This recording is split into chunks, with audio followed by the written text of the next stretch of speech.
stream thing. But yeah, I believe we are on live for another episode of the Mattriachy. It's a Thursday. It is the first Thursday, the very first day, in fact, of October.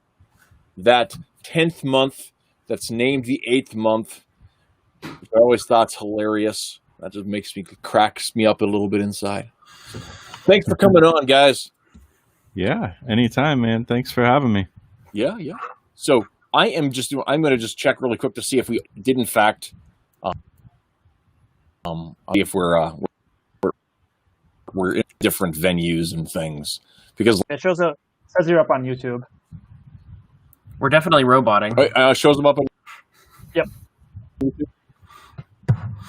Like really badly.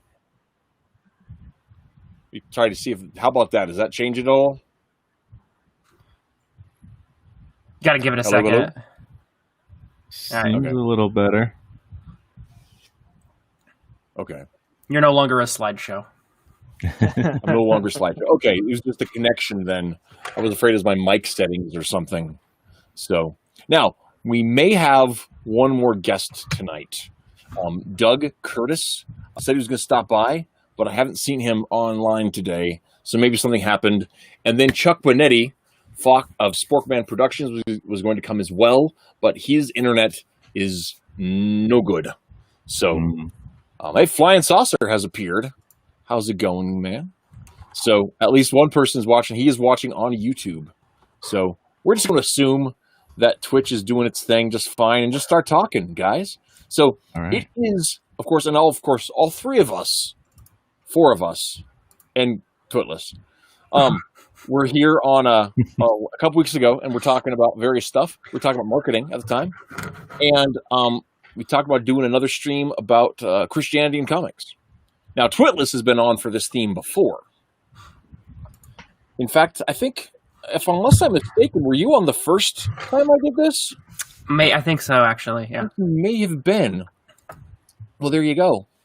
Come full circle now, as terrifying as that is, or what have you. But yeah, so why don't we go ahead and kind of go around to the table and just kind of talk about,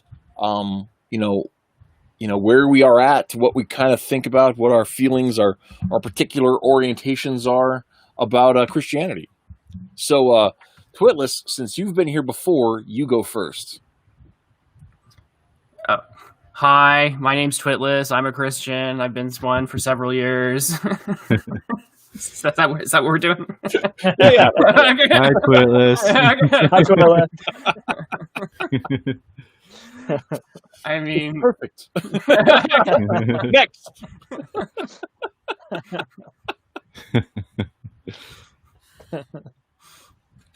So, are you a particular flavor of Christianity you want to talk about?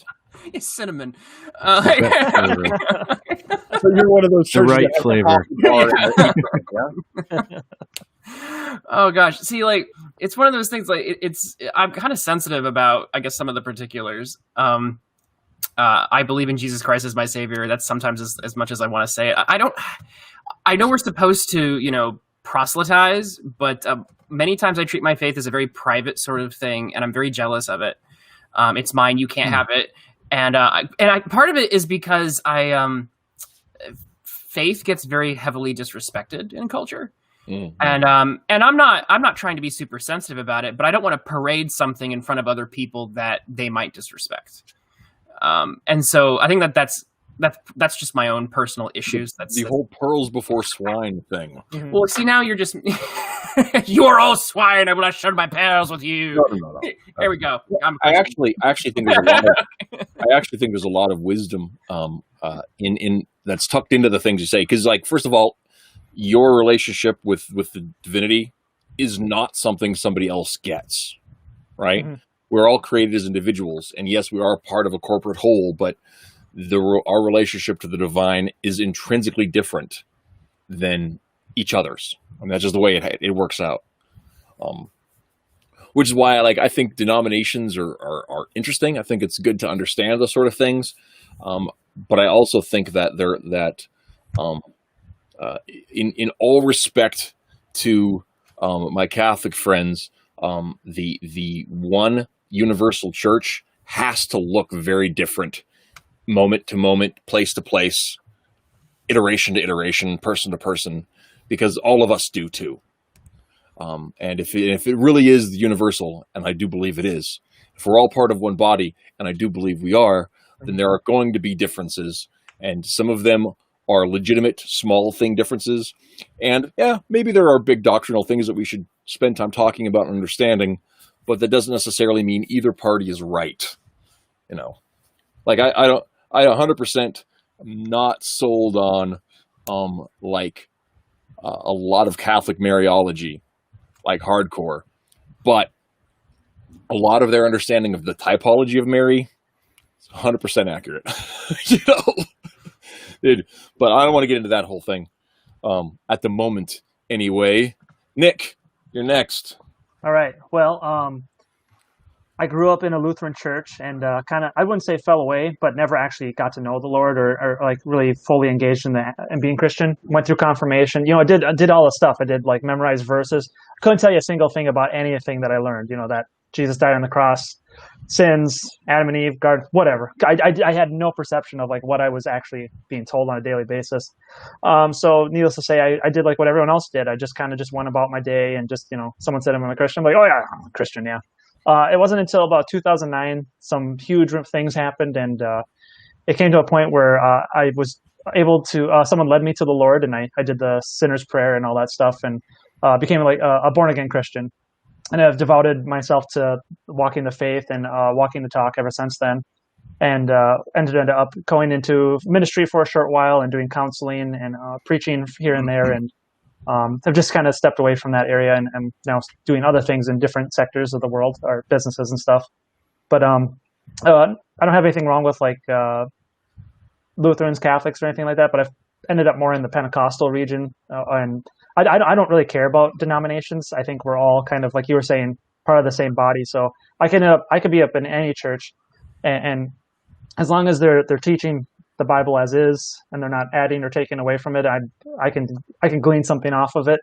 I'm not like Twitless though. Sometimes my faith is very private, and I think though for me though that depends on where I'm at and engaging the situation, because like obviously if you're in the workplace, you're probably not going to be as out loud as you would be at home, or if you're in church, like you want to be gleaning and figuring out where you're at, but depending on where I'm at, I'm way louder about my faith than I would be in some other areas. So, still learning, but I've got a lot of kind of a background. I went to school for it for a short while, and it wasn't mostly to become a pastor or anything like that. It was just to kind of understand why I believe what I believe, so that if someone came up to me, I could directly say, "Well, here's my reasoning." And like you were saying, Twitless too, it's like it's a very personal thing. Like my reasons aren't going to be the same as everyone else's reasons, but I think we all, at the end of the day, can agree to the same thing, that Jesus is Lord, and that's why we came to that conclusion, and that's why we're following, or why we took this path. Marshall. Well, you know, I think it's interesting to hear, you know, you guys' kind of approaches and takes on it, and yeah, like what Twitless said, it's interesting, this like idea of almost being jealous of your I think, I forget how exactly you put it, but like it's your own personal like thing, your own journey kind of, and as silly as that word sometimes sounds, but you know, yeah, to me it's been very personal. I actually started out in a Lutheran church too, growing up in a family where church was something we sometimes did, sometimes didn't. But, you know, I early on believed that God was my father. That was just something, like, I would just say that to people. And I always loved when, wherever I was, and, you know, at the school lunchroom or in a family setting or wherever, I always loved when the topic of God came up. You know, I thought it was interesting and wanted to talk about it and share my thoughts. And then, you know, that was when I was really young. That's like elementary school. But then, you know, it's funny because my my mom kind of nurtured that. She was like, oh, well, you're interested in that. Well, let me have you go to like, learn more about it. So she had me do that kind of in the Lutheran world. And I mean, I was so bored. And, it was weird. So anyways, fast forward to like around high school, and, I happened to be, around AA, not because I had any need for it. I was very young. But they talk about, a higher power, and there's like tapes and stuff that talk, some of them are like very much Christian, and talk about the gospel and stuff. And through that, I realized, I really do, like, I want to be more into this thing that I've always kind of felt like I believed. And I started reading my Bible, and we had like a community church, and that's what my mom was going to. So I started going to that, and that was it. Like, I read my Bible like constantly, and I was just into it. And ever since then, I've been to different denominations and stuff. To me, it's like the Bible and me and God. Like, that's what my religion is. But I tend to, I guess, favor maybe a reformed type of theology. Definitely a Protestant theology. I'm not really a super big fan of the Catholicism. I don't mind Catholic people. I think that a lot of them have very true and real faiths. But kind of the system of Catholicism is full of oddness to me. That doesn't seem very biblical personally.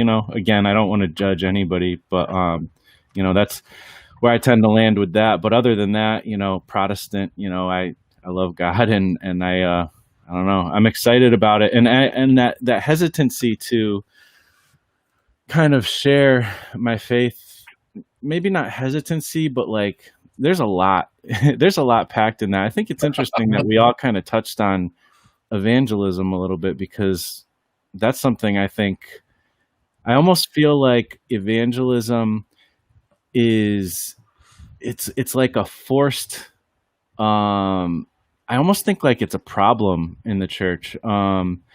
It's like too emphasized. I don't think, when I read the book of Acts, I don't see them saying, they all believed and they went out and passed out tracts and hit people over the head with the scripture. I see they gathered together and they prayed, and God added to the number of people in the church. Like, it was more a relationship centered thing, and just a movement of the Spirit thing, Well, and one of the things that you see a lot of, especially in the beginning of Acts, is that they are in an environment where they were at the Feast of Pentecost, so there were Jews there from all across the nations. There were Gentiles that had come to see the whole thing.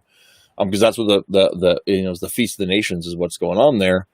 And so there were people from all over that were already keyed in to some sort of question about Judaism, because that's what they were there for.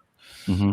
And so people getting out of their numbers daily, these are people that are actively seeking, and even when Paul would first, go on his mission trips, he's going to synagogues, he's going to places where people are already, sitting there to engage in what the law and the prophets have to say. Then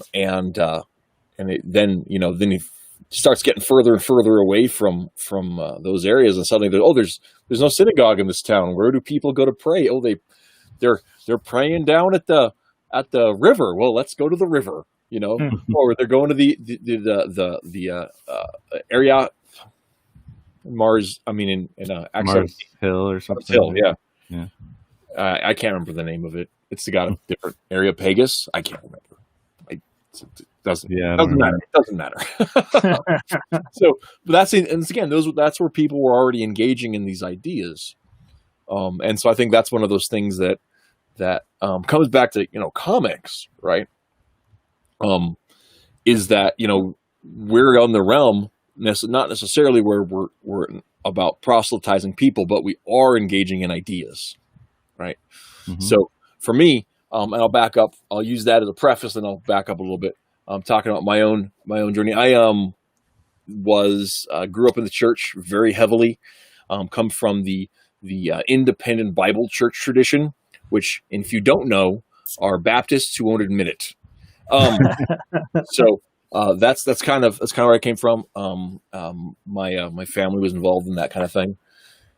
I believe Areopagus, but I might be wrong.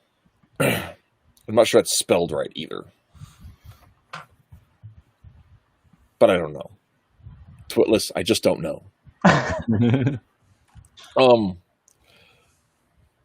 Throw me off, but yeah. So as I come up, in that sort of tradition, start taking a look at it. I've always been pretty serious about faith and about what it means. And one of the big things for me, kind of solidified it, was the consistency of the Christian worldview. How it just made sense of the world. The Bible says people are awful, and people are awful. It says people understand that there is good, and people strive for good, even though we fail constantly. The world says that an orderly God made an orderly world, and the world is orderly. The people in it are not. The structure is. We can define everything by mathematics, which meshes in with everything with the physical world anyway, which meshes in with creation, even though math is not constrained to the natural world, yet the two systems seem to coexist in perfect harmony, right? The idea that the philosophy of the Bible, if followed, does lead one to a happier life, even if you don't really buy into the whole God thing, right?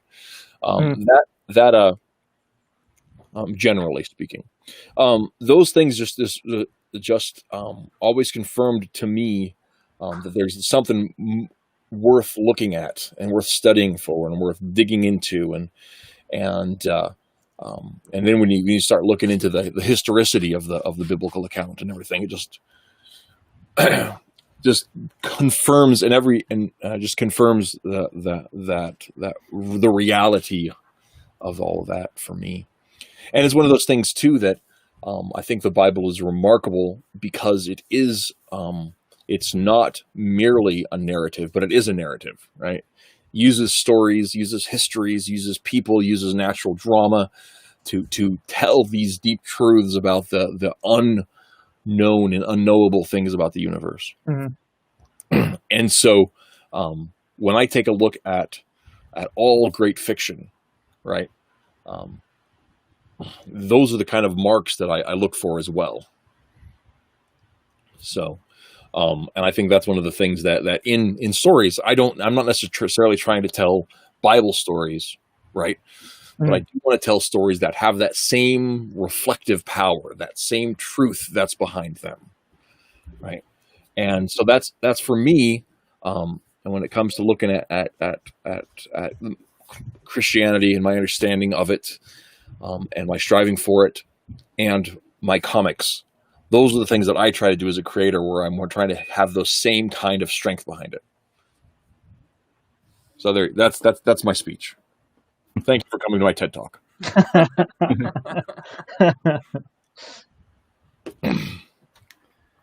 Well, Nick, I'm sorry. Go ahead, Marshall. No, go ahead. I was going to say, excuse me. Okay, we're back.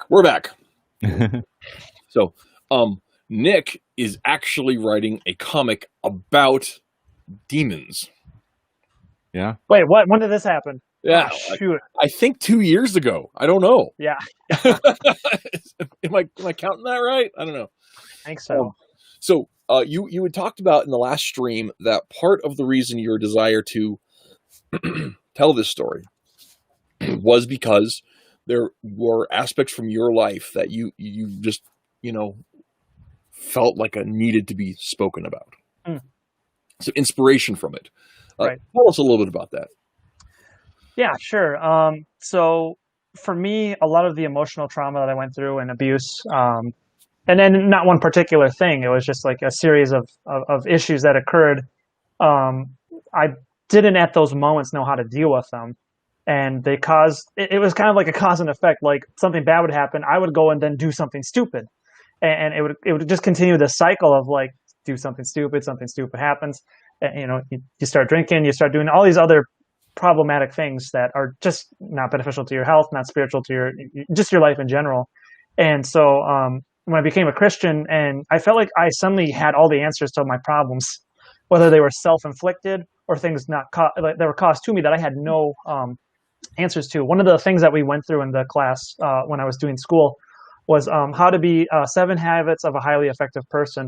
And it was based within this idea of Christianity, of how do Christians effectively live their lives through the Bible. Because, okay, the Bible is also a story, it's telling us the story of Jesus, it's telling us the history, him coming, Revelations is telling us what's going to happen, but also it's a perfect example of how we're supposed to live our life through the example of Jesus Christ. And so for me, that was kind of like looking back at it like, oh, the things that he did, I can apply that to my life. And there's a point where movies, comics were kind of the main apparatus that I used to kind of help me out in situations like Batman Begins, Bruce Wayne's pain of losing his parents, that psychological, emotional inability to let go of things was something I could relate with heavily. And always constantly being drawn back to that thing kind of created him into like a duplistic person. And so partially for me, the inspiration for the book is also integrated into this idea of if I could just share the message of Jesus with people, and the idea of like, your life's not going to be perfect, but you'll have answers, or there'll be something that will give you something tangible to understand the situation. That like even in as the the New Testament says, like, we fight not against the flesh and blood, we fight against spirits and principalities, and a lot of our trials and tribulations are not something that we physically understand, because we have an enemy that wants to destroy us. I mean, if we're walking in the light with Jesus, there's something that's obviously doesn't want us going that path. So a lot of times there's a darkness that wants to consume us as well. And that's something I'm teaching my kids right now. I don't know how many of you have kids. I mean, but one of the things that we have to deal with on a daily basis is when we take our kids to a playground, or they're out and hang out with other people. Sometimes another kid will do something really weird, and it will hurt one of our kids. And we always teach them to be peacemakers. And we teach them to treat other people like you would want to be treated. Like, are you going to go up to some random kid and just slug them in the face? No, even though they do that at home all the time. So there's a lot of explaining of like, you got to have compassion, empathy for other people. And I think even with today's, now going a little bit off topic here, is like the internet has really given way for us to just kind of lose our ability to have compassion and empathy for other people. We've now come into this realm that we just kind of just hurl whatever our feelings are. I think a lot of people live off of feelings. And one of the things that I learned early on when I became a Christian was that our emotions are indications. They're indicators as to what you are feeling to a situation, whether it's happiness, sadness, anger. But your reaction to that situation is indicative to your character. And your emotions shouldn't be what drive your motive or how you handle a situation. Anyways, I'm going way off topic here, but the inspiration behind my book is very rooted in those very ideas. I actually think that there's a real a scriptural basis to a lot of that idea. The idea that the heart is deceitful above all things. Know it. I was one of the great tragedies, I suppose, of my upbringing in Generation X. We were all told to follow your heart, and everybody since that time has been told to just follow your heart. Yeah, your heart is stupid and easily bamboozled. Don't listen to your heart. Right. Maybe your instincts maybe not bad. You don't want to just, and it's, I think it's important to enjoy the things you do, career, whatever. Right. But, in all things, you should submit your will, and that's something that we forget too easily, in our stupid postmodern world. Yeah, I totally agree. Like, I think, I've actually been going through this kind of a similar thing as far as kind of a thought process with what you're saying there. It's I'm learning that the things that we grow up with, I mean, whether we're Christians or not, we all have the same humanity that everybody else has. And, you know, I think I spent a lot of time in my life thinking, okay, I'm a Christian. I need to be a Christian. I need to walk the talk, and, and I need to let, you know, I felt like it was almost like, I feel like I was very authentic, but at the same time, there was a level of like wanting to make sure nobody saw the bad parts, because then it would be like a bad witness or something like that. Um, and I'm realizing that actually showing that is actually a good witness. You show that you are human as well, and you know what, the right response when you do fail, is to go to God and seek healing, and the reliance on God, that's a witness, even if it doesn't look pretty. Mhm.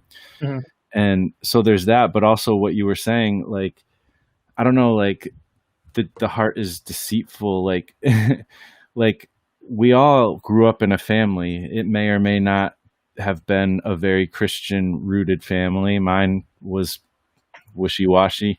But even if it was very Christian rooted, there's people, we're all, when it comes down to it, we're all wicked. Mhm. And there's all kinds of learned things, and what is intuitive to me is not necessarily truth. What is in my heart, what if I feel like I'm following something inside of me, you know it's really, it's not the purest place necessarily. There's a lot of stuff we've learned, and you have to question things that are inside, and thank God he gave us the Bible. Thank God he gave us the example of Jesus Christ, because those external things are a guidepost that if we were just going with our heart, we would be so far away from the truth. We already are, but thank God we have those to help us keep coming back to it. Yeah, that's one of those things that, like, once again, I mean, that speaks to me about the truth of the faith, is just that the ridiculous amount of first of all, the unlikeliness that we would have a book like the Bible. Mm. And second of all, when you really look at, like, if you get down to studying like the history of the text and the number of copies we have from antiquity, and the way it intersects with non-church history and everything, that just Mhm. blows my mind. That's somewhat off topic, but yeah, that really is one of those things that just, I never stop being just stunned by that kind of thing. But Mm. now, you're gonna have to remind me, there was something you were saying, because your statement there, Marsh, was two parts, and I had something I was going to comment on the first part, and I can't remember. Oh, hypocrisy. One of my pet peeves, and Twitless, you may have thoughts on this. Yeah, he's finally listening. Okay. One of my pet peeves is when people like roll out the chestnut. Oh, everybody's a hypocrite, right? Right. Because that's not true, right? A hypocrite isn't somebody who, believes in a standard and fails to meet that standard. A hypocrite is somebody who claims to meet that standard and then refuses to really try. Right. Mm. Who claims to be above the standards that they have. No, I'm a really awful person. That's why I do this and say the things that I say. I'm not trying to say that you should be like me. No, you're wrong. I'm wrong too. And that's one of the things that, like, I do get the idea that, like, the idea about being a bad witness, I'm not bashful to talk to anybody, or nearly anybody, about my faith. But at the same time, like, I have real hesitancy about putting Jesus fish on my car, because I'm a horrible driver. Yeah, I hear you on that one. Yeah. But, I also know that I'm not perfect. He's perfect. I don't want you to follow me. I want you to know the creator of the universe, Mm.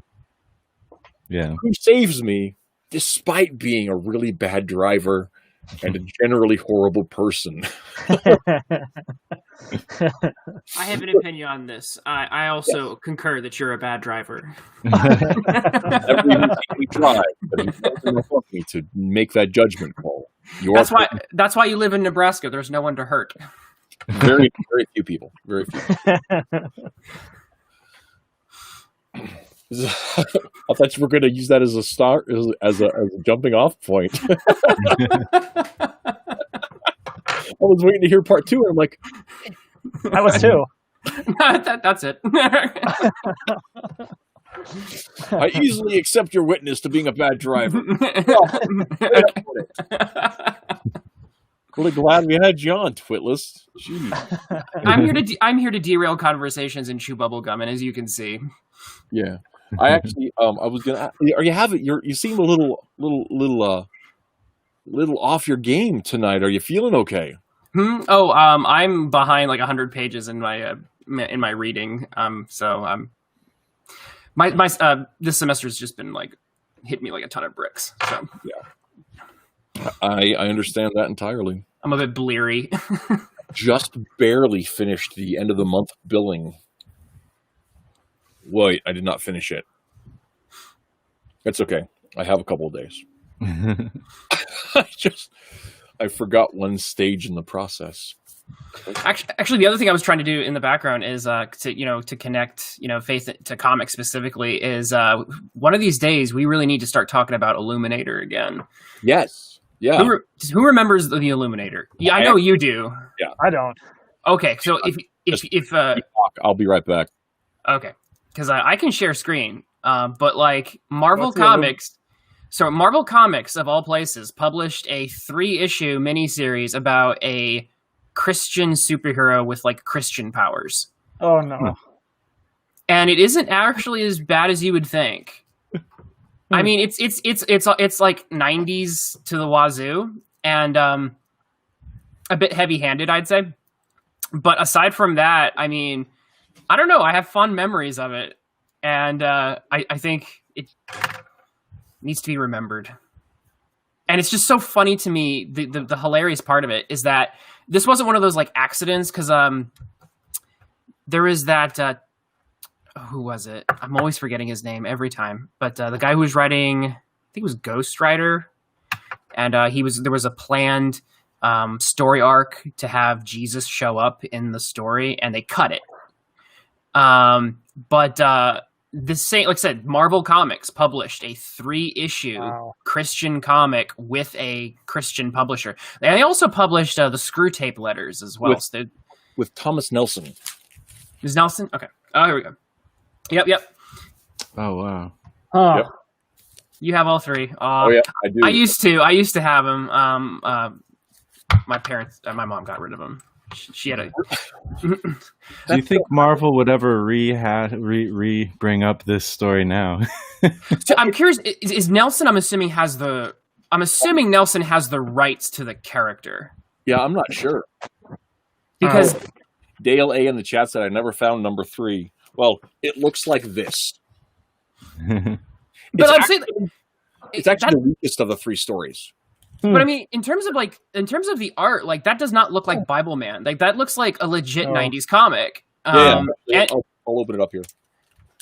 Like I said, if you I can pull up some images of it for screen share if anyone's interested. But yeah, I'd like to see some. But we need to talk about this comic. I want to read it now. Yeah, it's decent, especially the first one. The kid ends up with like light-based powers from heaven or something. They never really explain where his powers come from. But they're tied to his faith. Like he's stronger when he has more faith in God, and if he's like doubting, I think he loses. Exactly. If he just interesting.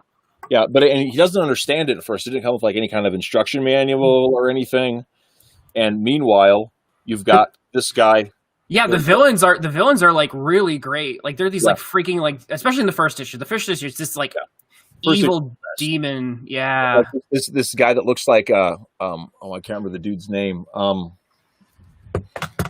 jazz musician, Stevie Ray Vaughan. Oh. It's just this redneck that gets possessed by this demon, Hmm. and it ends up just like being like having the entity inside of him just like corrodes the dude. Hmm. Right there. But yeah, the art's really spot on. It stands up in it. It's not necessarily tied into the continuity, the 616 continuity at all. But check out this double page spread. Oh, wow. Yeah. So I picked this up, and he gets the uniform. He befriends like the janitor of the local like Methodist church or something, and the guy was a biker, and he'd had like a really bad crack up and like lost like half of his one leg and like a whole arm, and so the guy can't ride a motorcycle anymore. So that was his like going to Sturgis gear or whatever, and he shares how like going through the accident like really brought him.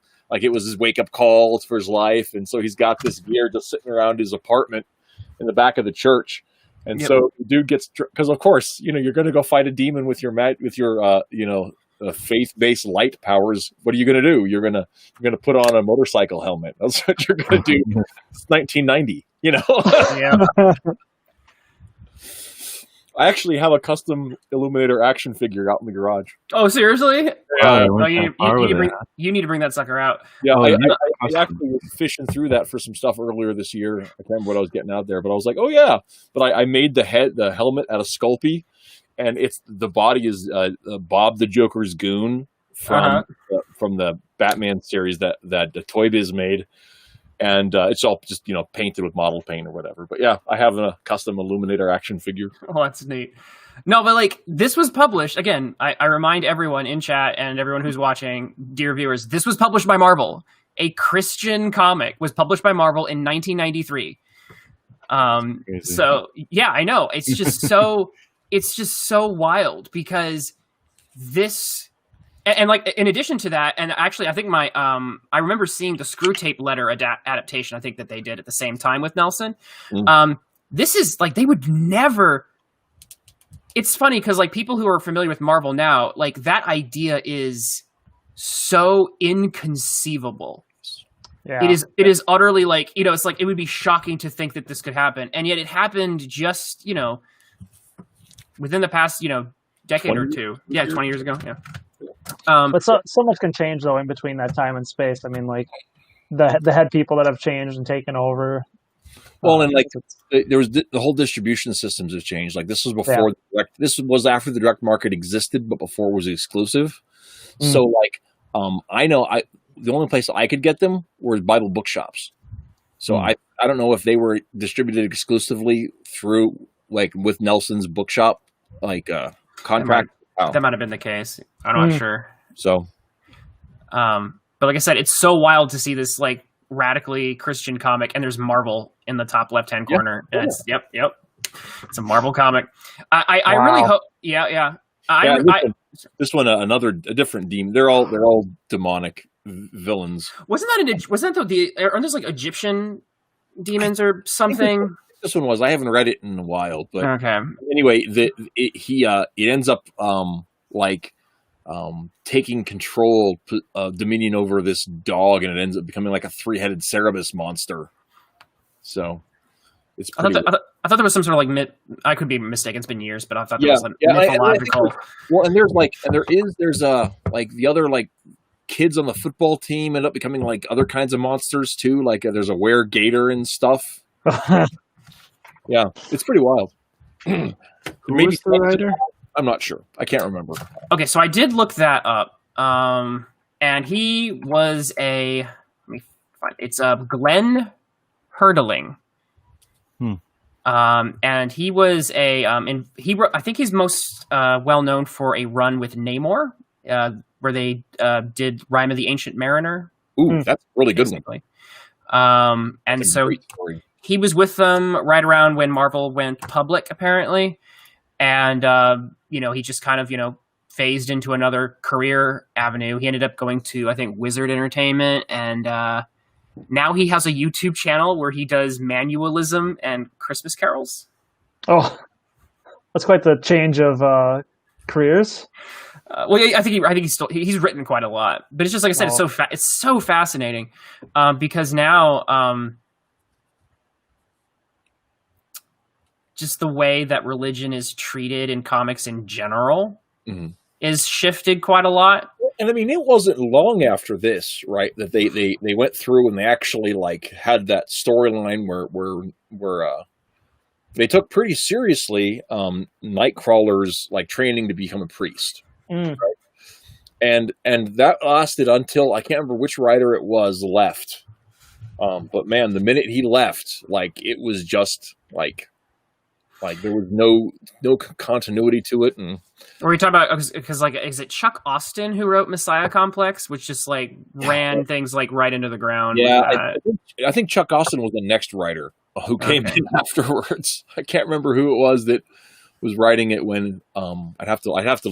Or it's not Messiah Complex. It's something else. What's the title? Yeah. And it's the religious zealots who like crucify mutants, and it's just like the most like ridiculous angle you could take on it. It's pretty far out there. Everything Austin did was ridiculous. So this is a tangent, but now you've got me started on my anti-Chuck Austin thing. So Chuck Austin, right, was writing after Gen X, the comic had stopped being a thing, right? And so he wanted to snatch up a bunch of these characters, and so he used Chamber in the X-Men, and he used Husk, Paige Guthrie in the X-Men, and whatever else. That's fine.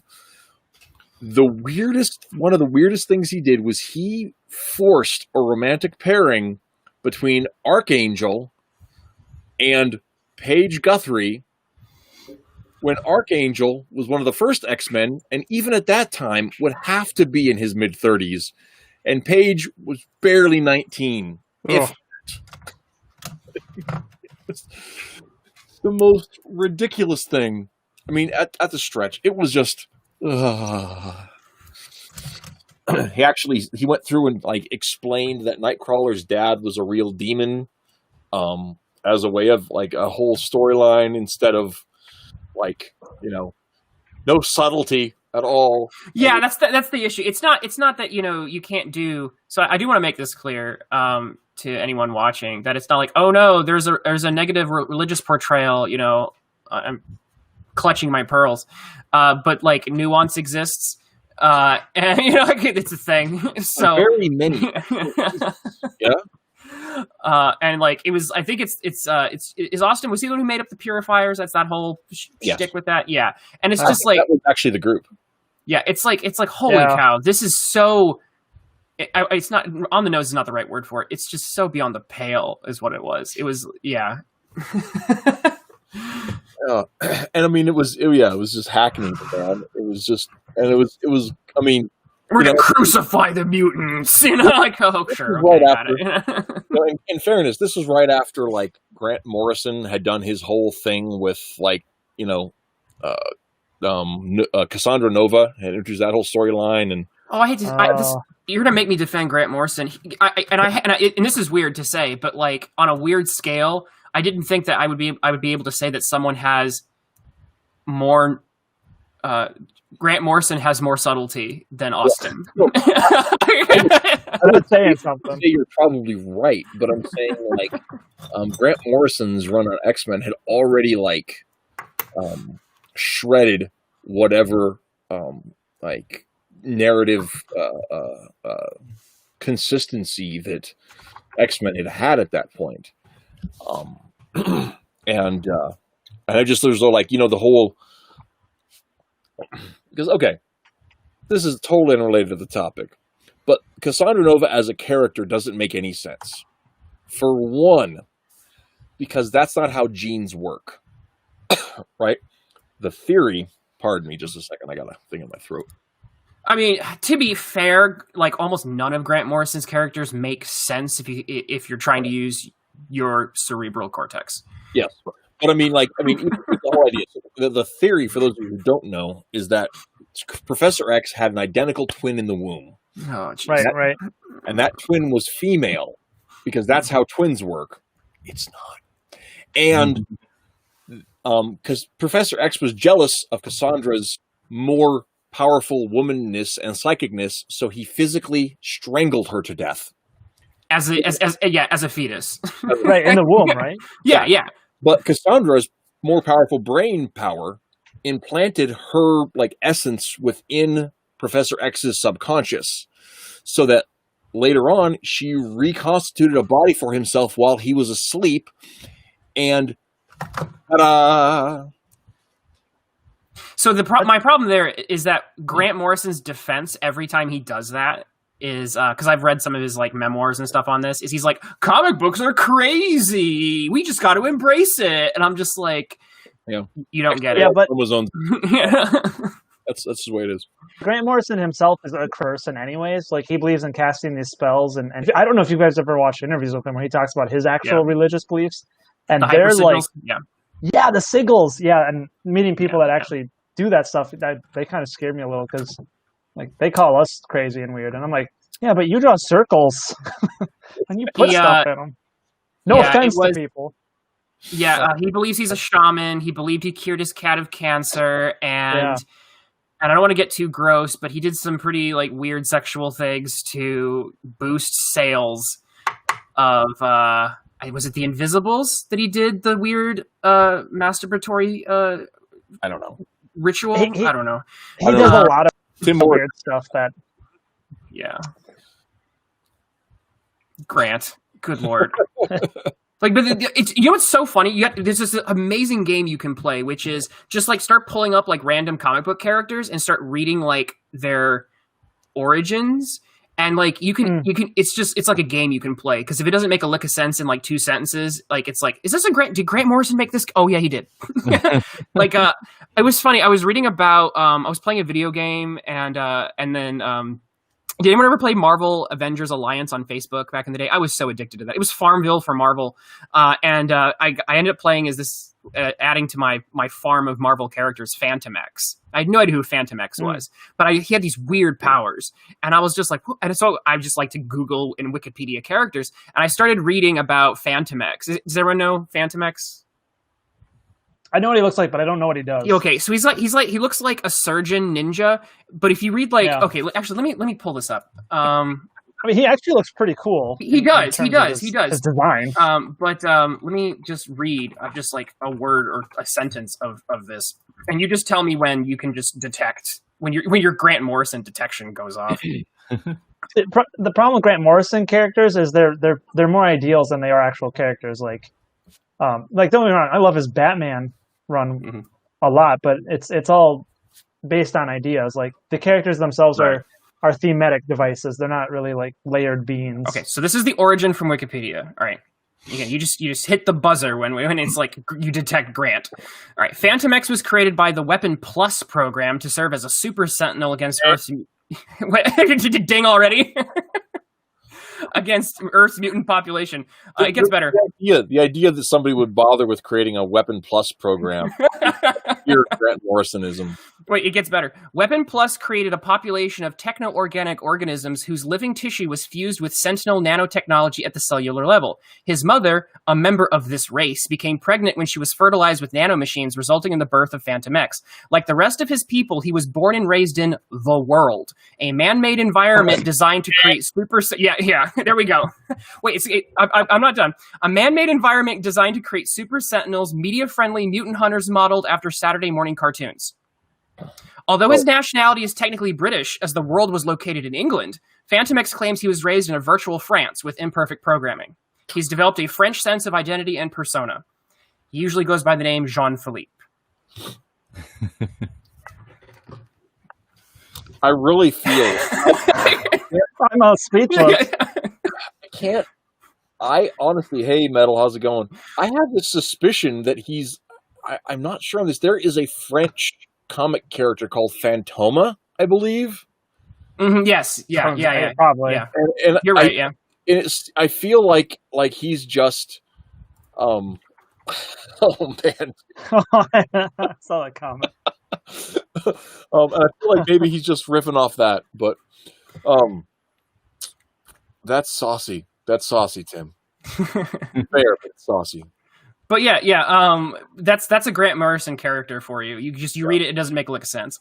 and it's just kind of his approach to things. That's like when he did the Seven Soldiers thing, right? One of the biggest things to me is some of his story concepts were like character concepts were fun, but in order to tell him, he just had to run roughshod over like a dozen other creators' work and just ignore it.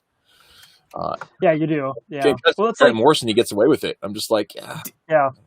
Did I mention he's really good at like big ideas, but if you gotta get him down to like the cynical details and like actually character exploration, like he's good at exploring the history or bringing out nuances of that character, but not in actually writing the character layers and like, oh, Batman's parents died and how he deals with it. He's really good at bypassing those. But so normally I'm a little bit, I give him a little more slack because I it's hard for me to hate a comic book person who is really like joyous and has a good attitude. And whenever you hear Grant talk, he's like you could tell he likes comics, and so it's hard for me to hate that. But he wrote something recently that really turned me off of him. Has anyone heard of his graphic novel Nameless? Heard of it. With Chris Burnham, or however you say his name. He really went anti-Christian and anti-Abrahamic religion in that one, like specifically. Oh, really? I think he put in a footnote. He basically said that he was kind of like declaring himself enemy of anyone who followed the book. Really? And it was basically book being like Bible or I guess Torah or something. Basically, yeah, the villain of Nameless is an evil, I think, basically Lovecraft entity. But the way I think Morrison interprets it in that graphic novel, it's that eldritch entity is basically responsible for all of the Abrahamic religions. Right. And it's got a real. Normally, like Grant Morrison didn't go like that laser targeted against Christianity and those that side of religion, but this one he really seemed to be picking a bone. And that's actually really interesting too, because in his Justice League stuff, right, his early Justice League stuff, when he was doing, and he created that character Zariel because they wouldn't let him use Hawkman, right? Mm-hmm. So he created the angel Zariel, and Zariel, if you read the stories with him in it, not all of the theology is bad, right? Some of it is, but not all of it is. Like the idea that God as the presence, right? That he is everywhere, but is still located on the throne of heaven, right? That he's actively involved in his creation, yet not in a way that you can tell because he's beyond you, right? That kind of stuff. Was that's not bad theologically speaking. Right. And of course, the DC universe, especially at that time, had a very heavy and a given biblical bias to it. The Bible existed. There was a single creator.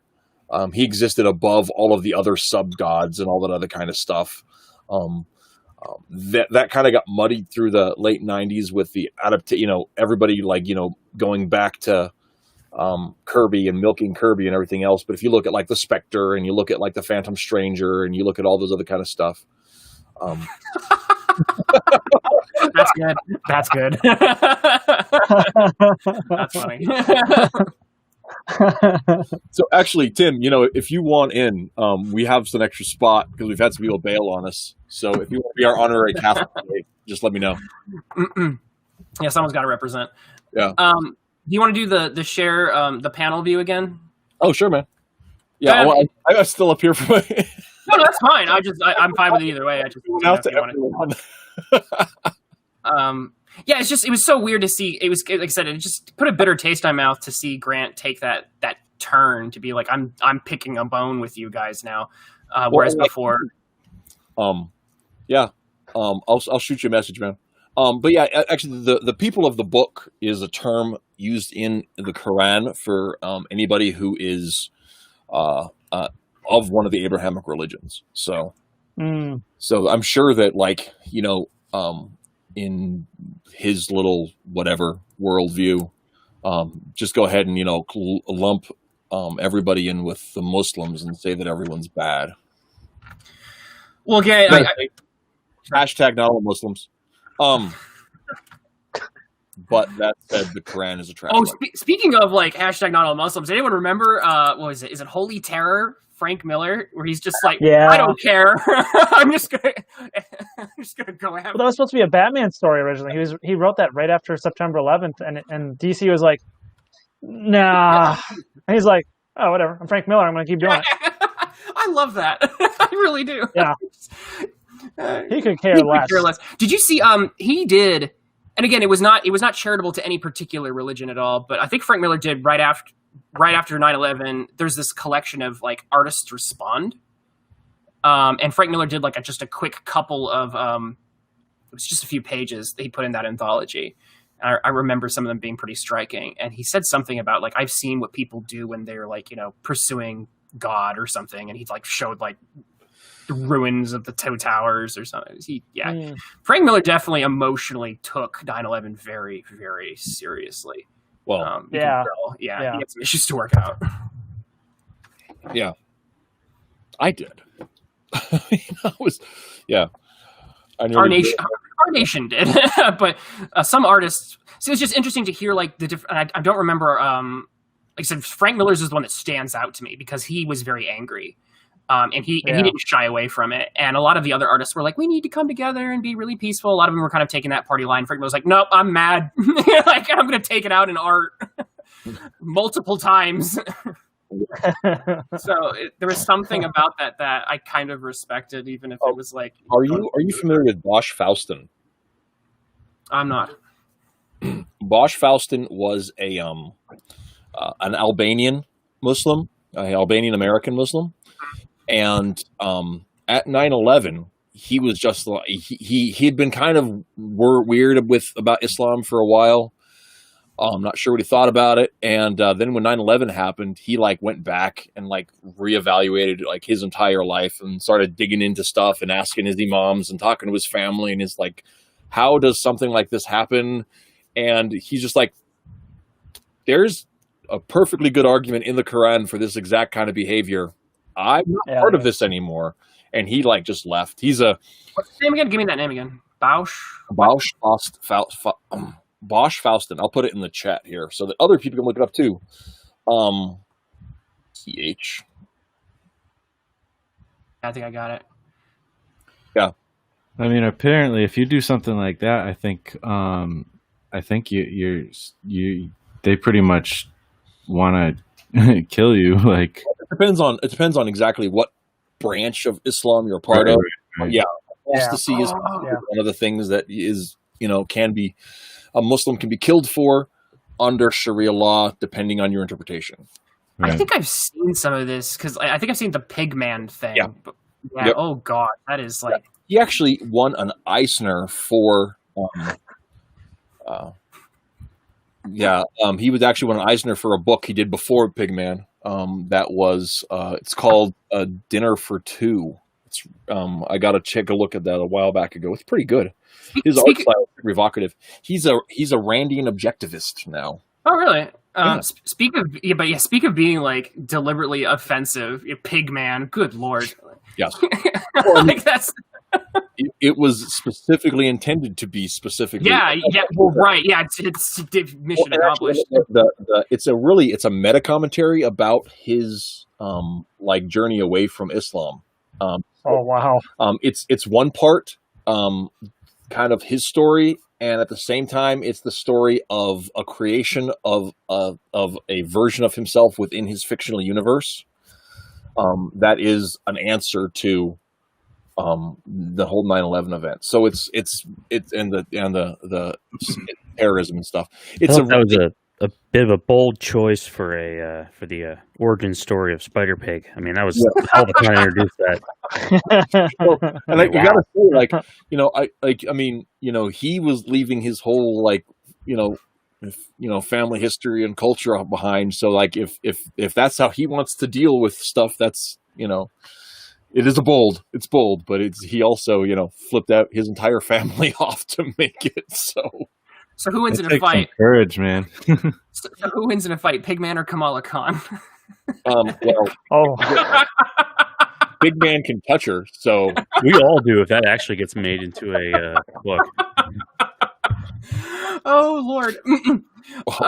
I was going to comment earlier that, like, because we were talking about the Illuminator and how, for a minute, I think Rand was a high function socially based on reading her thoughts from one to another. I see. I'm reading Atlas Shrugged. I really like it. Yeah. I don't want to have a whole Rand talk tonight, because Rand is fascinating person, right? Yeah, I would say she's 100% necessary, and I think she should be required reading because there's so much. There's so much literature that celebrates the opposite of her ideology. It's important to have her so you can just have a counterpoint to it. I would agree, but I mean, I have not read Atlas Shrugged. I read The Fountainhead, and it is deeply disturbing. So maybe when you finish Atlas Shrugged, we'll have to have you back on to do a Rand stream. I was gonna say I was tied into not to derail this even further, but I was really fascinated, and again, it was comics that drew me into Rand because of Ditko. I heard for years Ditko's an objectivist. Ditko's an objectivist, and I was like, "What the heck is this?" So I started digging into it. I read some of the Mr. A comics, which are really fascinating, and which is basically just, I mean, he really just like whole cloth right out of Atlas Shrugged, and then I started reading Atlas Shrugged, which is a freaking slog to read through at times, but it's fascinating. Yeah, I agree. It's fascinating stuff. Yeah. And speaking of someone else who's not particularly, see, this is what this fascinates me as I'm reading Atlas Shrugged of all things, is that it's very clear Ayn Rand does not care for the sentiments that religion creates, but yet I'm about halfway through it, and she has never targeted a religious figure for lampooning. And if you're familiar, I don't know if she does this in The Fountainhead, she loves to make these like black and white Dickensian-esque characters where I'm the bad guy, I espouse all the bad thoughts. And so like she's so on the nose with that. I would have expected her to have like some like religious mealy-mouthed pastor so she could like rail against religion, and she doesn't. She's remarkably silent about it. And she gets into it, but not in a character. There's actually, and because my wife just finished reading Atlas Shrugged a few months ago, which is what prompted us to get the movie, actually, to see how it compared. Because I didn't want to sit through another another Rand. It's so long. Not just because it's long, but because like there's a lot of, I said I wasn't going to do this. There's a lot of dishonesty in her writing. That while bragging about how honest it is, and so that's I'll leave it as a blanket statement, and you can take it for what you think. But I'm just getting tired of the fact that like she has the same, I think, half dozen conversations like 1,000 times. Yeah. And it's like, I've seen this conversation before. Are we going to have it again? Apparently we are. It's Twitter the novel. So yeah, she does kind of like to beat that horse. But and then resurrect it and then beat it some more. The metal armchair psychologist. Boy, when you talk about freelancing, you go all over the place, man. That's amazing. So, but yeah, you were saying there's something to that actually, because her natural inclination to empathy is that basically it's one of the most exploited emotions by the powerful against the weak is empathy, compassion, that kind of stuff. So she naturally kind of pushes back whenever well, he's gone. What happened? I think he's just blowing my nose. Yeah, he just went off camera. I thought that the stream had lacked empathy and you had disappeared. And no, he just doesn't have empathy with you. I swear to God, I'm going to order a webcam tonight because I'm doing too many of these things to not have a cam. But yeah, I mean that's the thing. Like she's worried about exploiting of people, and one of the easiest things you can do is say oh my God, this one group is suffering, therefore you must do this, and that's how tyrants get power. And I think her just natural aversion to it, because she kind of looks at it in the bigger picture, crosses over her into having essentially autistic characters in her book who don't know how to interact with each other. Well, and one of the things too is like she, definitely came, to the table scarred, right? Surviving the white revolution, escaping America, adapting to a new language. English was like her third language, too. When you think about writing a quantity of words, well, and also I want to take a moment here to talk a little bit about something. She was a Russian novelist writing in English.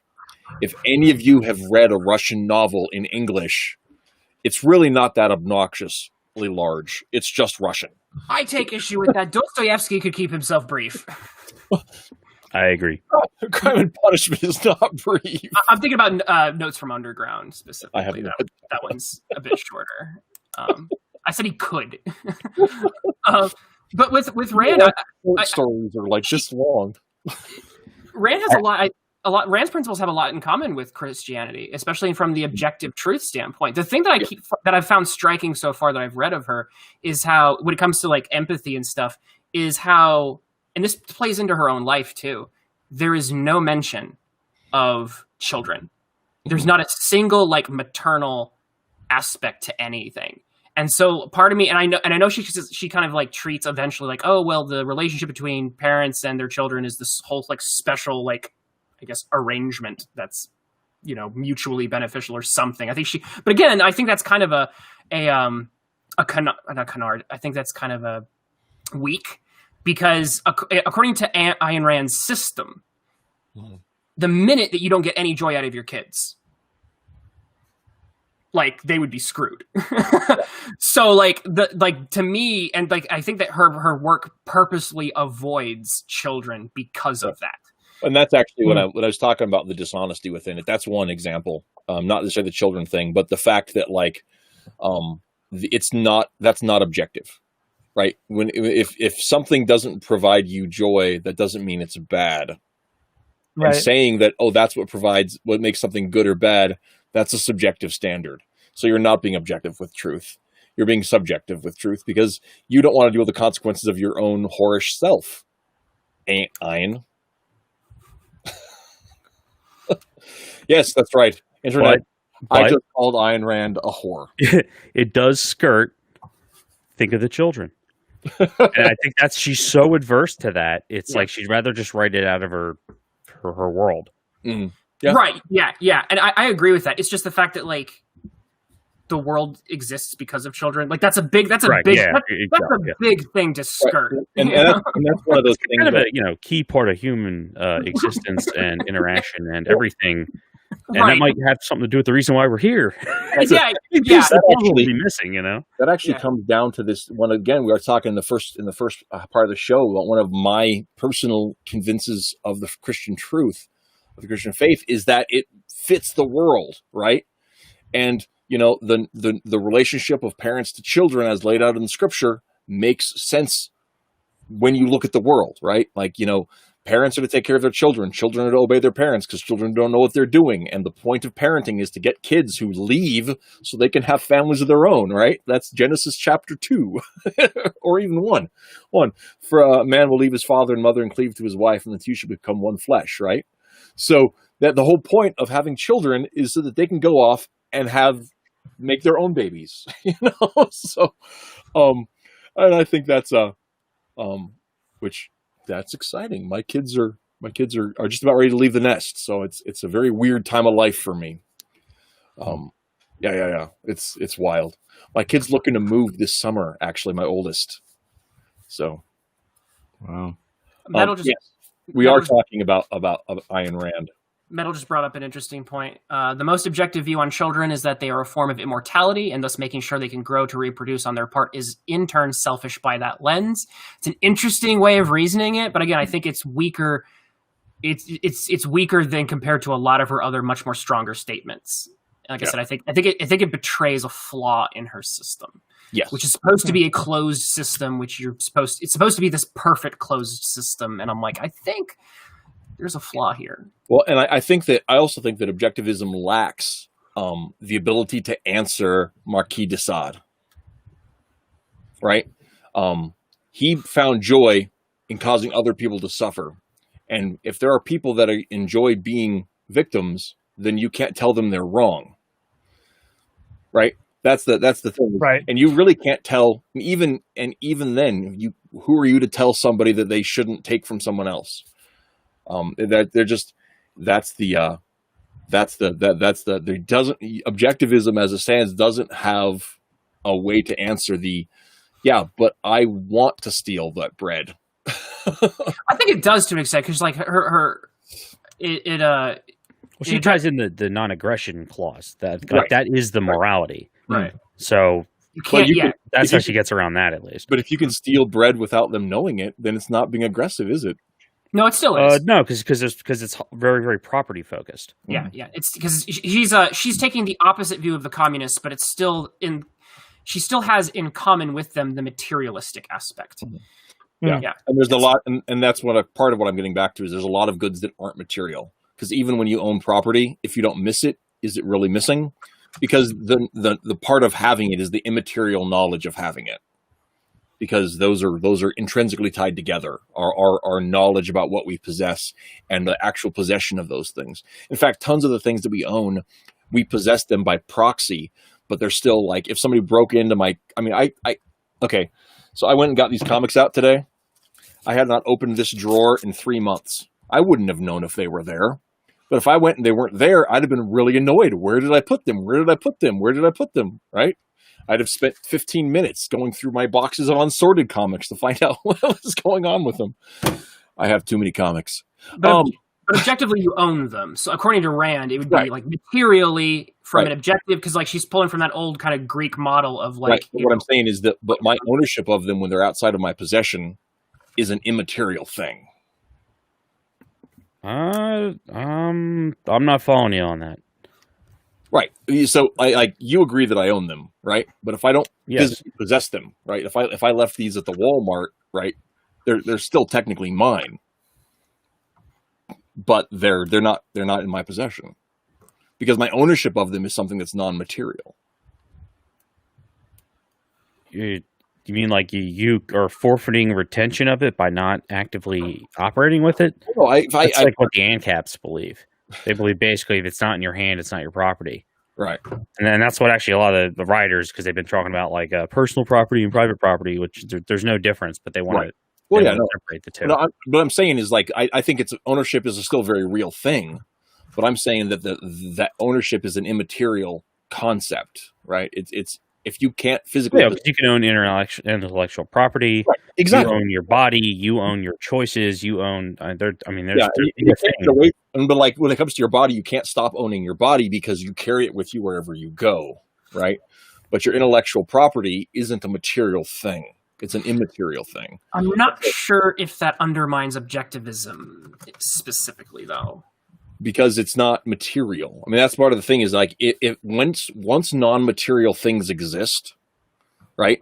Then you have to go outside of the strictly material world, not the real world, but the strictly material world to explain them. I never got that sense that objectivism dodged that. I just got the sense of it just wasn't, just usually isn't used as an example to explain things. Mm. I'm not 100%. I'm not 100% on that one. Yeah. I'm not really sure. I'd have to look back into it. Yep. Well, and that's one thing. I mean, like I said, we can do a full objectivist conversation when Twitless finishes Atlas Shrugged. Atlas Shrugged. Yeah, because I'm about halfway through. But I have a bunch of other readings I have to get through first. So it'll probably be a little while, but I'm very happy to do that. Yeah, that'd be a fun topic. I would really like to. What is interesting, to bring it back to the religion and comics angle, is the fact that, like I said, it's interesting that you have, because we've talked recently about different famous writers who had different dispositions to religion. We talked about Grant Morrison's disposition, which seemed to be, it was very occultic, but then not necessarily hostile to Christianity. And then, like I said, it took a turn when he wrote Nameless for some reason. I'm not exactly sure why. And then we touched on, who else have we talked about? Grant Morrison, Ayn Rand, Frank Miller. Frank Miller. Yeah, Frank Miller's the other one who decided to just not go against Christianity, but very hostile to another religion. And then that brought us to Pigman by Osh Faustin, yes. Osh Faustin. Yeah. So these things are connected. We're not too far off the rails. Well, when it comes to objectivism, I mean, one of the things that really I get, this isn't about objectivism specifically, but in terms of the overall conversation, one of the things that I find really irritating sometimes online is that somebody will try to make this broad philosophical point and then make a dig at religion as if religion wasn't just a philosophic construct, right? That seeks to explain what must be true versus what can be provably true, right? Mm. So we can't objectively prove that love exists, right? Because we can't objectively prove we're not brains in jars. There are some things that are outside of what can be proven, but we still must exist. Love must exist. Beauty must exist. Those things. The truth has to exist, or we can't even discuss whether truth exists or not. So those are hugely philosophical questions, and religion is a structure that seeks to answer many of those questions, whatever religion it is, right? Whether you're looking at animism and it's all the spirits, or you're looking at a Hindu structure where it's the millions of gods is all part of the world's soul, or if you're looking at an Abrahamic religion where there's a creator God that exists outside of creation and made creation for his own pleasure, right? Regardless of what frame you're in there, it's still seeking to answer those same questions about what exists, why it exists, and how do we function in a world where these things that must exist, that we can't prove they exist. So I think it's actually connected to it. And that's one of those things, like when I get down into the eternal 6-year-old in my soul, right, who keeps asking why, right? Why? But why? But why? And objectivism gets to the very bottom of the list, and there's just nothing past why. And that's but in the Christian worldview, you get past the very bottom of the list, and the why is, well, you have the person of God, the triune deity who is of himself love and of himself mercy and of himself grace, and doesn't need anyone or anything, but chooses to create and to share his being, through relationships with all of us, Right. And so it all suddenly everything makes sense when you realize it all comes down to person, and even our ability to relate to each other as beings is a personal thing. So it all reflects back to that. Truth and beauty reflect back to that. So yeah, that's I think that discussion of objectivism is not far removed from a discussion of religion in comics. Actually, speaking of which, I actually have a question for the panel. So I'd like to hear everyone's thoughts on this, since we've been kind of talking about like Illuminator and stuff like that. And I know, Nicholas, you're doing kind of a action-oriented comic that's much more religiously focused. So the question I have is about mainstream superhero comics. What are your feelings about religious superheroes in mainstream comic books? So not Bible Man, not like that sort of thing, but like your Nightcrawlers, your Daredevils, and so on. Would you rather them just not address those things, especially since most of the time they're not going to be written by Christian authors and therefore probably going to bastardize the religion quite badly? Or would you rather them keep it? Like, what is your cost benefit analysis on religious superheroes? So I really like to hear from everybody on this particular point. I'll start off. For me, it's a two-part answer, because it's a yes and a no, and it totally depends on who's writing it. Because whoever could be writing it, that's the perspective you're going to get. Because most writers don't write story first; they write with perspective first. And so, if you've got a writer that's going to write, like, let's say Daredevil, with the basis of his Catholic faith guiding him through that, then you're probably going to get a better story with maybe some things missed in the middle. But I want to actually go back to the third season of the Netflix Daredevil show, and whether there's a Christian amongst them, I would never know. But there's scenes there where Matt is talking to his father, the priest, and needless to say, when that first season came out, I was going through a pretty tough ordeal. And the discussions that Matt was having with the priest and the father. Now, I don't subscribe to Catholicism, but the message of Daredevil had just gotten to a breaking point, like he always does in his stories, and he was about to give up. And the father was talking about how we always have to extend past that. Like, sometimes we get broken and something better comes out of it. And in that moment, it was just like I felt like that was the message I needed to hear at that same time. So would I like them to do that? Yeah, probably in most cases, but I'm not going to deny a person the ability to do that, because I believe that if we have a creator that can create the world out of and create a book for us, and he's maintained it for all these years, if he wants to speak through me through something of that measure and put a message in there for me, it's going to find its way. But to answer your question, yes and no. I totally think it depends on who's doing it, but to each their own. I think that it comes down. First of all, I think that it's ridiculous that writers could miss something like that, right?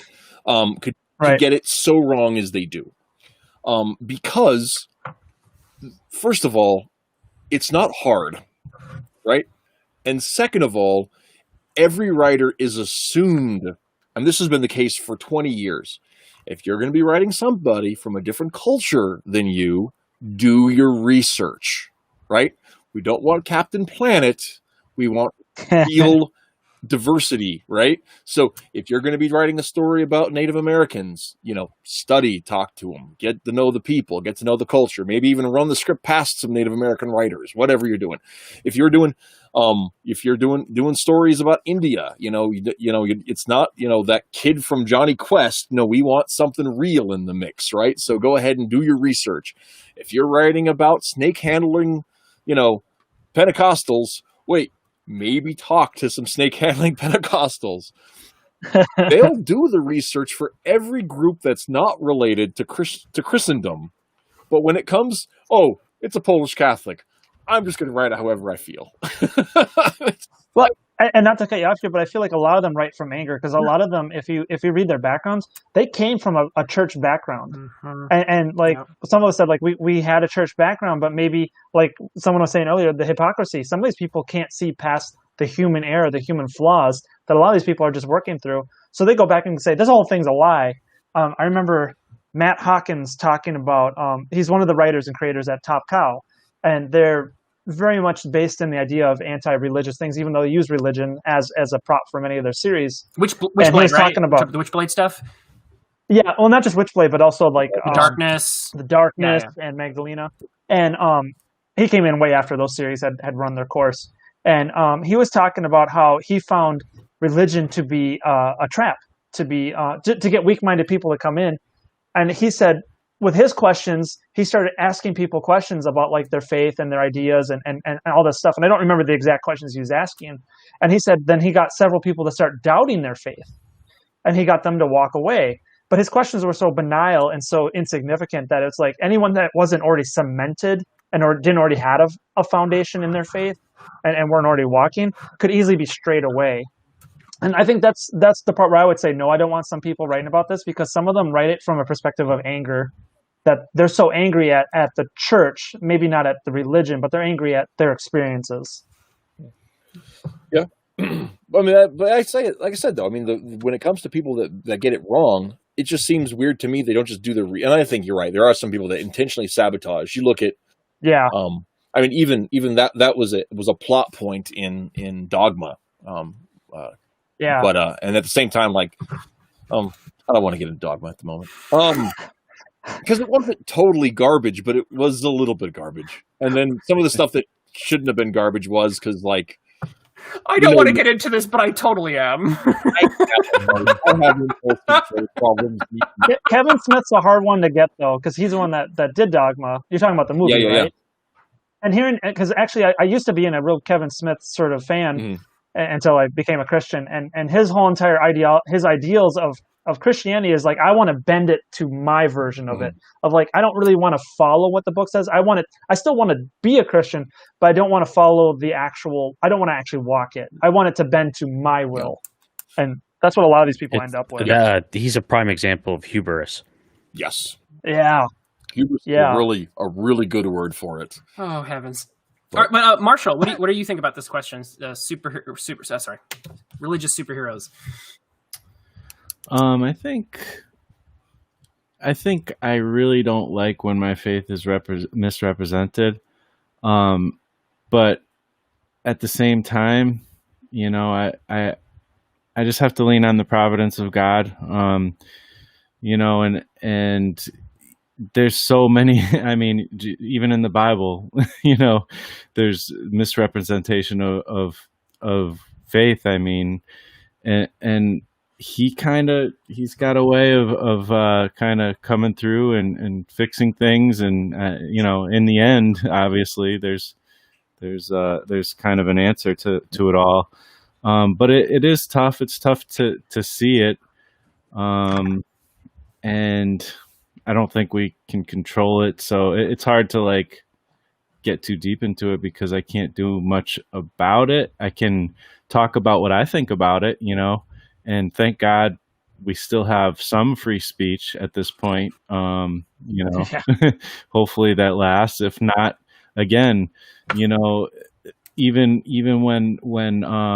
when faith is squashed, somehow it survives. You know, we've seen that obviously in scripture in the book of Acts with martyrs in history and things like that. So, you know, it's tough. It is hard to see like even minor things when, and I just think of all kinds of media, not just superheroes, but even just minor things when people like I watched a lot of like oh, what's that show? I can't think of it now. Supernatural. I watched a lot of that.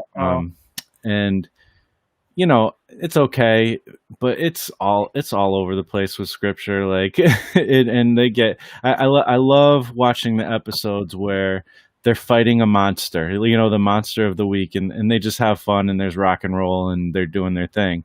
But then so much of it is about angels and demons. And I'm just like, it's so wishy-washy and all over the place. It's hard to watch, you know? Yeah. And like, speaking of the wishy-washy, I gotta say, like one of the most irritating things in comics to me of the last 15 years anyway. So Neil Gaiman gets Angela back from Todd McFarlane and turns around and sells it to Marvel Comics. And Marvel, instead of saying, let's see, we have, the devil, and we've got Ghost Rider, and we've got, the Damien Hellstrom and Hellcat and all of this stuff going on there. We had a whole series of stuff, but we played it very, very down the road, Dante's Inferno version of hell. So let's turn it around and look at heaven like in the Divine Comedy. No, heaven is just Paradise Island, man. That's all it is. And it used to be a realm of the Norse gods. Yeah. Sure. Why not? The Norse thing. It was like, okay, great.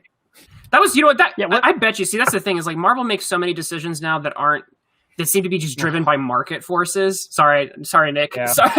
No, it's okay. It's okay. But I'm sure you would agree with me that marketing is very necessary, but it shouldn't drive story.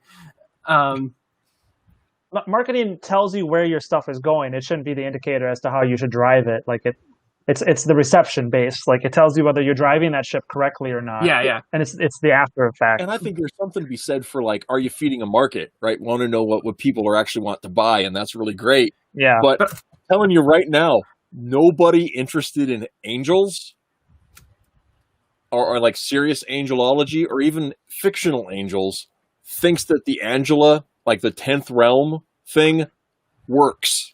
Right. It's like they probably did it because like of the links they could tie her to, like Guardians of the Galaxy, that's the Thor MCU stuff, and they like, oh, that's the direction things are going, and we're gonna toss her in there. Whereas she probably would have made much more sense being tied into like what Mephisto or something. Yeah, exactly. Yeah. That would have been way more interesting.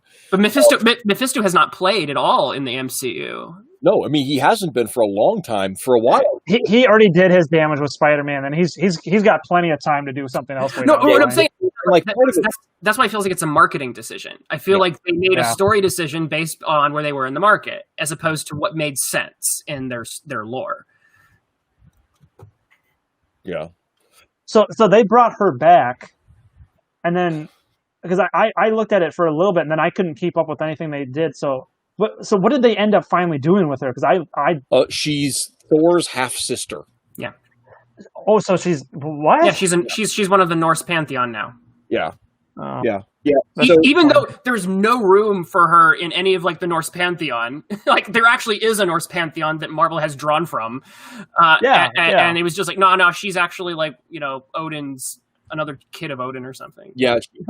She's like the daughter of like Odin and like the head angel, because there isn't a god in heaven. Heaven's just a realm of all these female warrior things. It's Paradise Island. She's the one woman. That's all it is.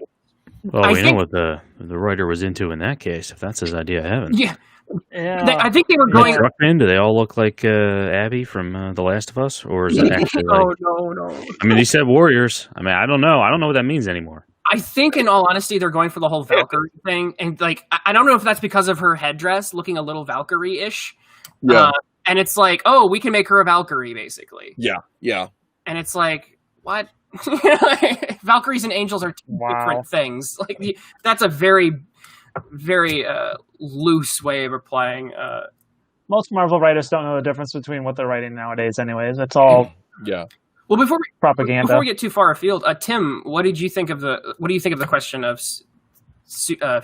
religious superheroes? Yay or nay? You for it or against it?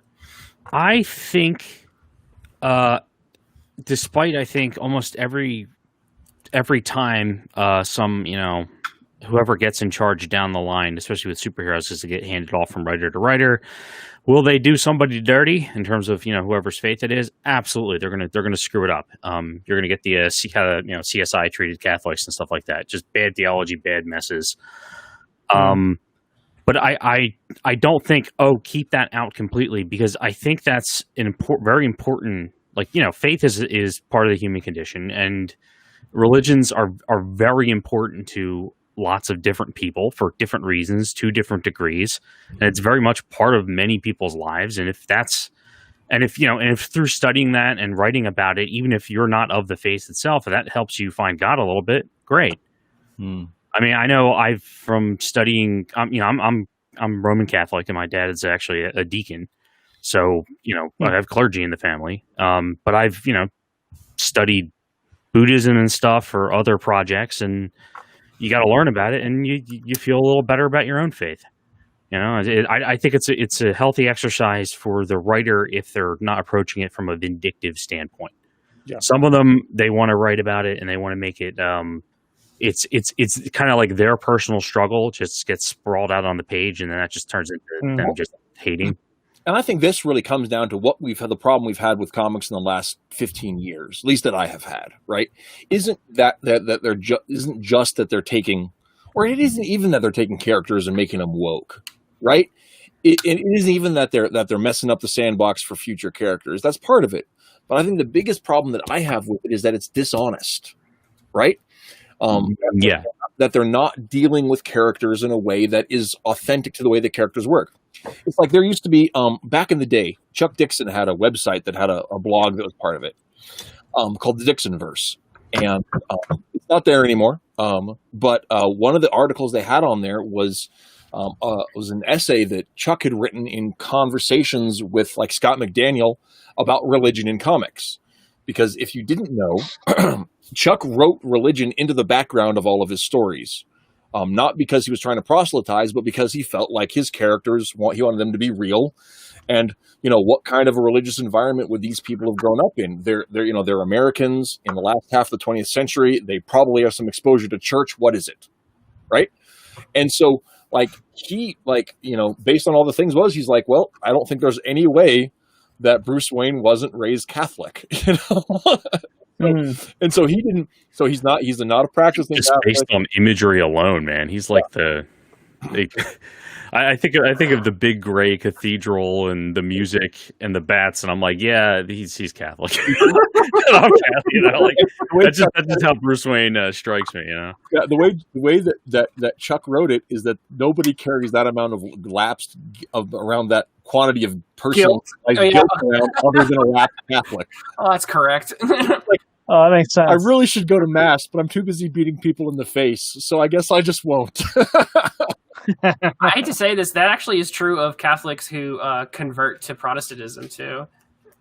You can take the Catholic out of the boy, you can't take the you can't take the boy out of the Catholic. It's still there. So I will say that's actually one of the number one most misunderstood things with Catholics. Mm. A lot of people, it's not even their fault, because it's not like our clergy are 100% all on the same page with these things, because the church is a mess right now. But like the guilt thing, some people they take it so hard, and then they end up walking away or just disappearing, and it's tough to point out. It's like, guys, you had baptism and you had a guy die on a cross, like that's been lifted. What are you like? It's supposed to be take self-responsibility, but instead it always turns into this like well, I think it's guilt, I think guilt thing. I've never felt the guilt as a Catholic, but I've seen it, and I've seen people feeling that way. So yeah. Well, and I can acknowledge. I gotta acknowledge. That is an issue. So well, and I think part of it honestly comes to like when I was like I've said before, I was raised very Protestant, right? So I didn't really have a lot of serious interactions with Catholics until I entered the workforce, because like in school, like Catholics either didn't want to talk about their faith, weren't serious about it, or were very personal with it, right? So it's like 15% of us actually even go to church. Well, it's pretty bad. I think that's probably true for a lot of people that were raised in the Protestant world too, but for whatever reason, like the Protestants all hung together, even if we had like violently of different opinions about doctrine. And because like I had a buddy who was like, I'm pretty much in the once saved, always saved category. And I grew up with one of my really good friends is like, nah, you totally walk away from God. And I'm like, I don't know that. So we would go rounds and rounds about it, but we'd still hang out all the time. But our Catholic friends would not hang out with us all the time. They'd just hang out with us some of the time. So. Yeah, that's strange. It's like complete opposite experience of me.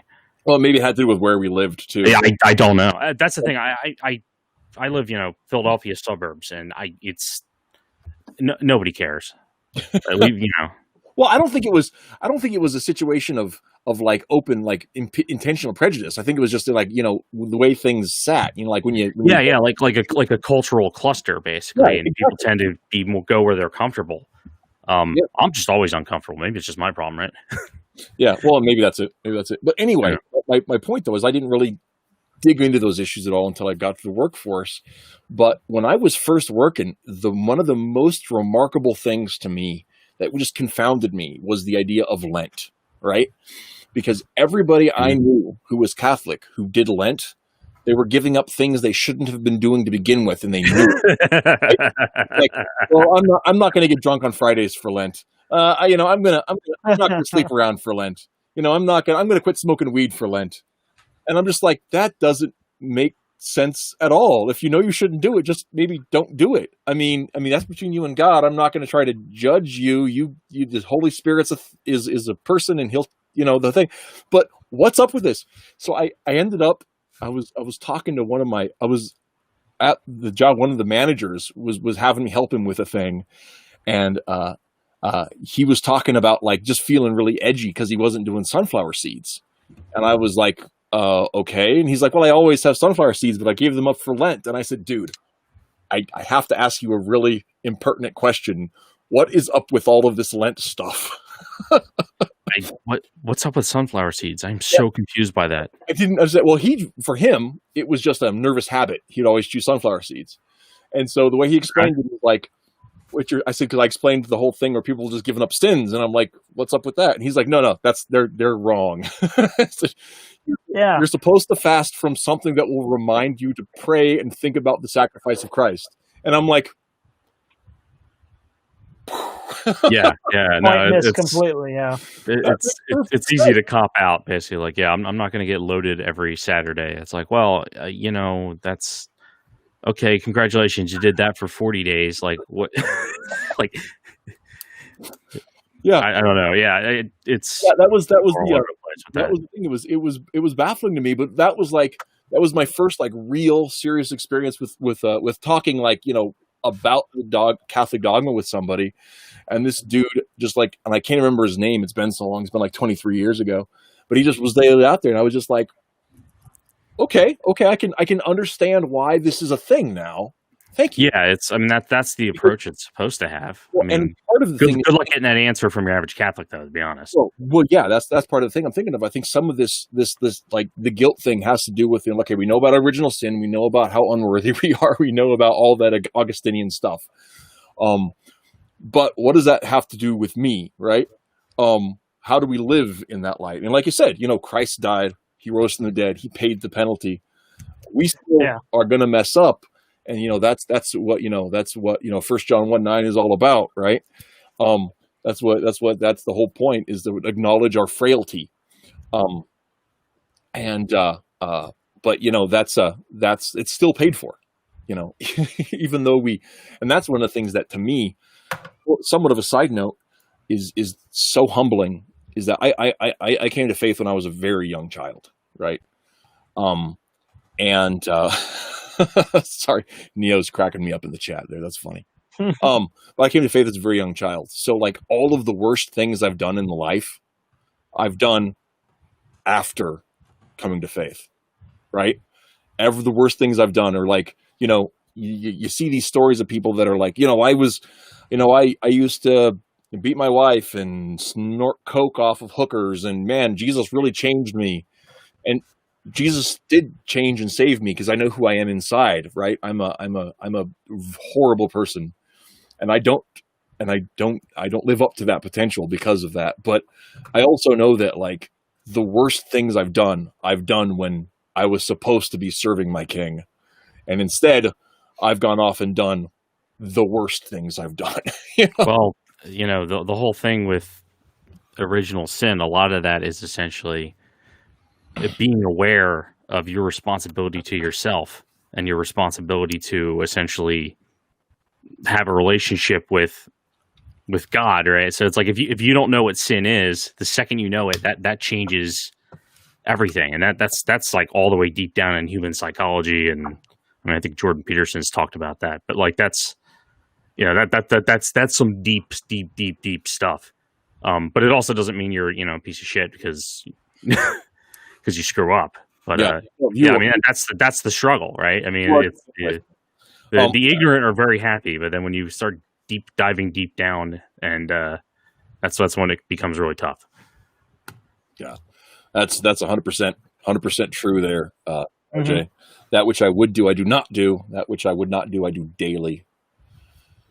Yeah, which actually comes up. We're talking about honesty in fiction, and I just read Black Cherry by Doug TenNapel, which is one of the most religious stories full of awful things I have ever read.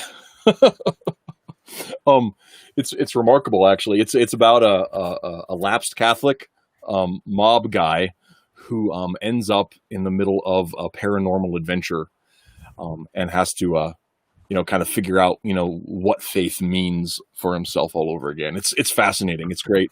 It's also I'm going to read you the foreword, because it kind of sums up that theme on here.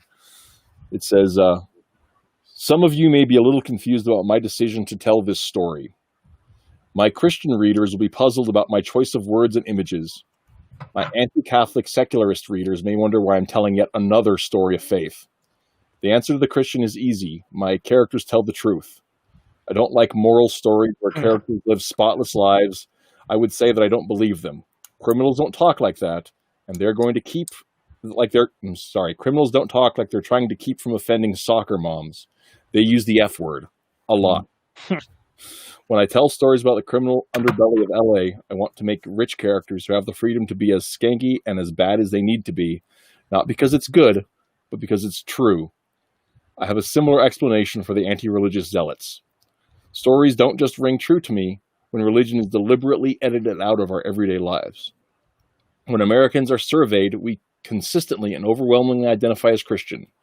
I mean, 80% are self-proclaimed Christians, and over 90% believe in God.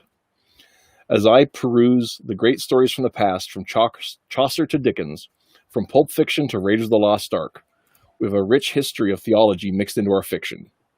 Modern stories have made sweeping efforts to hide or to show embarrassment regarding our religious identity. I refuse to bow to this pressure. For the same reason, I won't remove the F word from my dialogue, because my job is to tell the truth. Mobsters, strippers, gangbangers, and priests have deep theological thoughts about their religious experience, and so do my characters. Enough of this chit-chat, on with the story. So, I just read this week. And ironically, FlyFox Pro just did a review of this on his channel, like earlier this week, and I had like just read this like Monday night or something. So it was a weird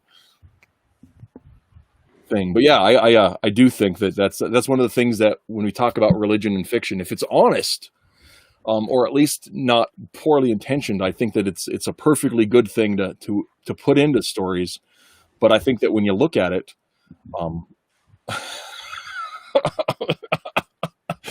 I think when you look at it, that's the problem. Are the writers really doing their job of telling the truth?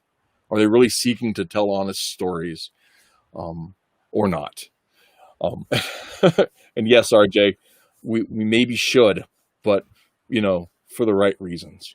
Well, that's why I justify the OnlyFans accounts I subscribe to. It's nothing to do with anything else. It's proselytizing, of course. Yeah. Oh, did you? Oh gosh, that just reminds me of this Twitter story about like a church pastor who opened an OnlyFans account. Oh, Like she left the church and was like, "I'm so happy now. I'm basically a stripper." It's like, I did hear about that. that was weird. No, but something when you were reading that introduction, it reminded me. Has anyone ever listened to Pacific Garden Mission Unshackled on the radio? Yeah. no. Marshall knows what I'm talking about. Oh man, that just brought back the memories. Do you remember that organ beginning? Yep. Oh yeah. Yeah. Uh-huh. So some of I don't know how many of you grew up with like listening to like Christian radio, but some of it, Not really. yeah, and it's interesting because like there was a time when I was kind of grew up with it as a kid, and then there was a time where I went through this period where I like was like, oh, that stuff was terrible, the quality's so bad or whatever. But I'm really starting to like it's starting to grow back on me. That goes back to the Chick Tracts. Like I legitimately think Chick Tracts are like the best horror comics ever. I really do. I think they're legit because most horror comics. Again, I've made this point before. It takes a spiritual man to have to write and appreciate a real horror story. And that's why I think horror has become so bad lately, because there's no spirit in it. What made Bram Stoker's Dracula such an amazing piece of fiction. And I remember when I read it, and I was terrified and horrified, because horror goes to your values. It goes to your spiritual roots. The fact that your salvation could be overwritten by being bitten by Count Dracula, and basically you would be condemned to this like living hell. Like for a person who, because again, if you're an atheist or if you're someone who doesn't believe in the soul, then when the monster, bites off your head or whatever, like that's the same as if you died of cancer. Like it's scary for a second, but the end result's the same. It's the Christian who believes in hell that like is like, I am really scared of what happens after I die. And that's where like Jack tricks. That's the difference between like horror and like the body horror and the gore stuff. Because if it's not about the eternal, right, then it's about the pain of dying. And so you have the gore porn. And and juxtapose that to like, and not just in Bram Stoker's Dracula, but also in the werewolf movie, the old Lon Chaney Jr. one, right? Even a boy who says his prayers at night could become faithfully says his prayers at night can become a werewolf when the blah blah blah. I'm going to mess it up. So. Yeah, it's terrifying. Yeah, that's actually where horror. That's like to me where horror really comes from. And Jack Chick, even though it's like it's so on the nose, you can like laugh at it. It's like. When those people, like, they reject Christianity and they die in a car accident, and then, like, Satan gleefully tosses them in the lake of fire. That's horrifying. That's a horror. That is a horror comic. And I think that beats out EC on some ways. Because, again, EC, it's like, ooh, a ghoul got me. And so there's some really good EC comics. You're getting sent straight to the Shadow Realm. Yeah, right. And to be fair, there are some EC comics that do, I think, touch on the spiritual, and I think those are the most effective. when it's like you're condemned for eternity. And again, but that's the same type of aesthetic we just recently finished watching all of the Twilight Zone, the original run of the Twilight Zone, and it's the same way. I mean, like the truly horrifying ones, the ones that either deal with religion directly or with religious themes. Like, because there can be ones that like deal with the concept of eternity, the concept of moral loss, without actually talking about the church per se. Exactly, yeah. But like the one where I think is it the one where the guy like he's trapped forever, like stuck in time, in like basically isolation. That's basically that's hell. Yeah, there may not be fire. That's hell. So stuck between seconds. Yeah. So to me, like some of that stuff is growing on me, and so like Pacific Garden Mission does this radio show. I haven't listened to it in years, but it has this organ they play, and it's all about it's salvation stories. And what's interesting about them is that because they're on Christian radio, they're very sanitized, and so all the gangsters, of course, never say any bad words. And it reminded me a little bit of what you were saying there, but there's still something that I fondly remember. Those stories, they were all very similar. They'd start off with someone who was very totally depraved, and then there's always every segue between the scenes because the organ like, and then Marshall remembers. And then, I never saw the show, but I mean I grew up like listening to radio plays. Like that's where they were. That's Walmart. I mean, not the Walmart, the library. We listened to them in the car and whatever. The Whistler and Mercury Theater, the Air, and all that stuff. But it would start off. The scene would be like, Joey, come to church. Nah, Ma, I'm gonna go out and play hooky. And then, Joey, your grades are falling. Ah, Ma, I don't have time for revival. I gotta go smoke. And then, then there would be like, oh no, like a car accident, and like my life flashed before my eyes, and then like, and then like he would go and like give his life to the Lord, and then within the next like organ transition, again, Marshall, you can back me up on this if I'm wrong. Like he's like the guy's quoting scripture like verse for verse for verse, and it's just reading like, it off the script. That's what I was doing. Yeah, and they're really, in a way, they're really tacky, but like I said, for some reason, I fondly remember them, and I might go listen to some again. Yeah, it's pretty cool. I mean, the gospel in itself, it has horror elements, because of the consequences of rejecting Christ, and I think it's interesting too. You guys were talking like when you were reading the Doug TeNaples stuff, and like, have you guys ever heard of Brian Godawa? Sounds familiar. Yeah, he's like a guy who he's a director in Hollywood, but he's a Christian and he writes a lot of books. He writes these books kind of looking at the scholarly things about kind of like Nephilim and stuff. He kind of plays in that realm.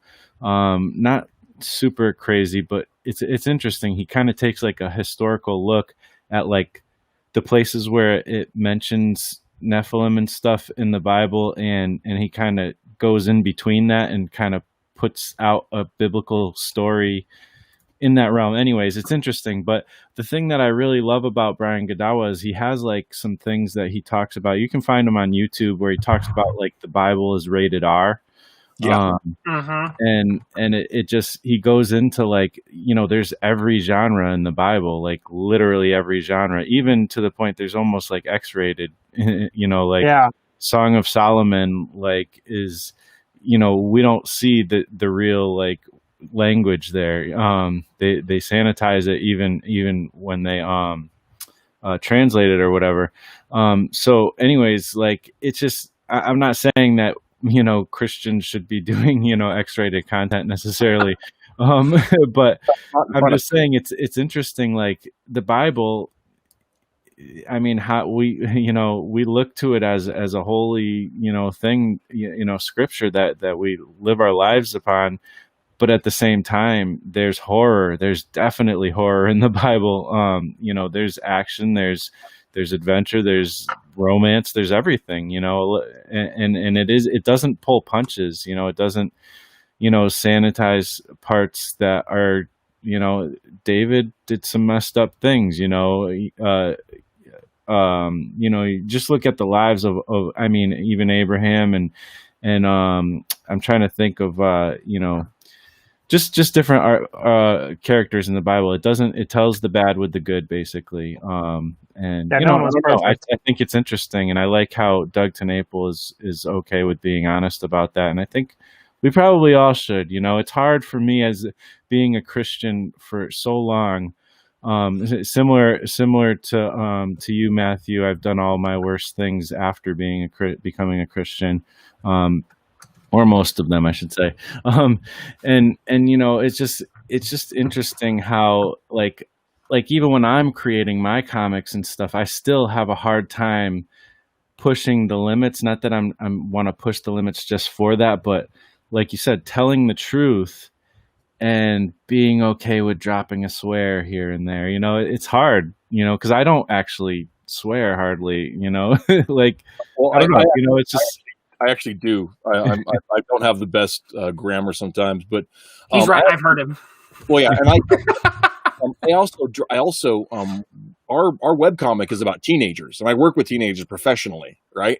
Mm-hmm. So like teenagers do not maintain restraint when adults aren't around, right? So like my kids in my comic, they swear like all the time, but we try to play it kind of loose. We comically alter it. So like we'll like replace the vowels with bleep, the word bleep.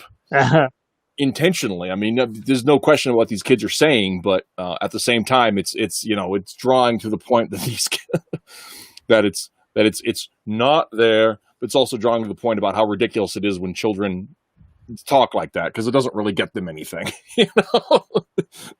Kids like to feel like they're being empowered, but it doesn't really matter at all.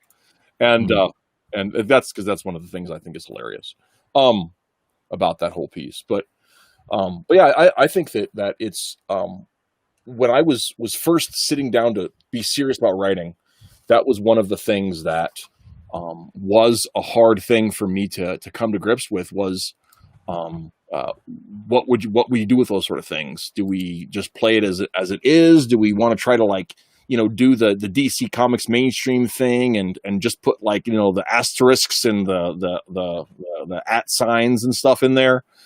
Or how do we want to work on that? Because you want to be authentic. But of course, the other thing is when I first started writing, I didn't know how to swear. So all of my scripts looked stupid because I would do that. And that's not something anyone says. Nobody says anything. There's not a swear word that would fit in there. You'd have to invent something. Nice. Because I was a good kid.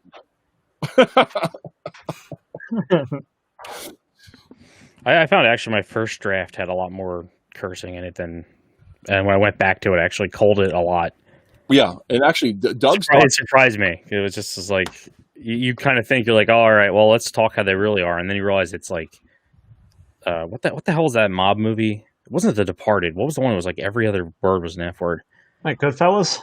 Yeah, Goodfellas. Logan? Yes, it's just like it in that format you can get away with it, but if you're sitting there like reading it in the comic panels, it just is like, yeah, okay, all right, you're trying too hard.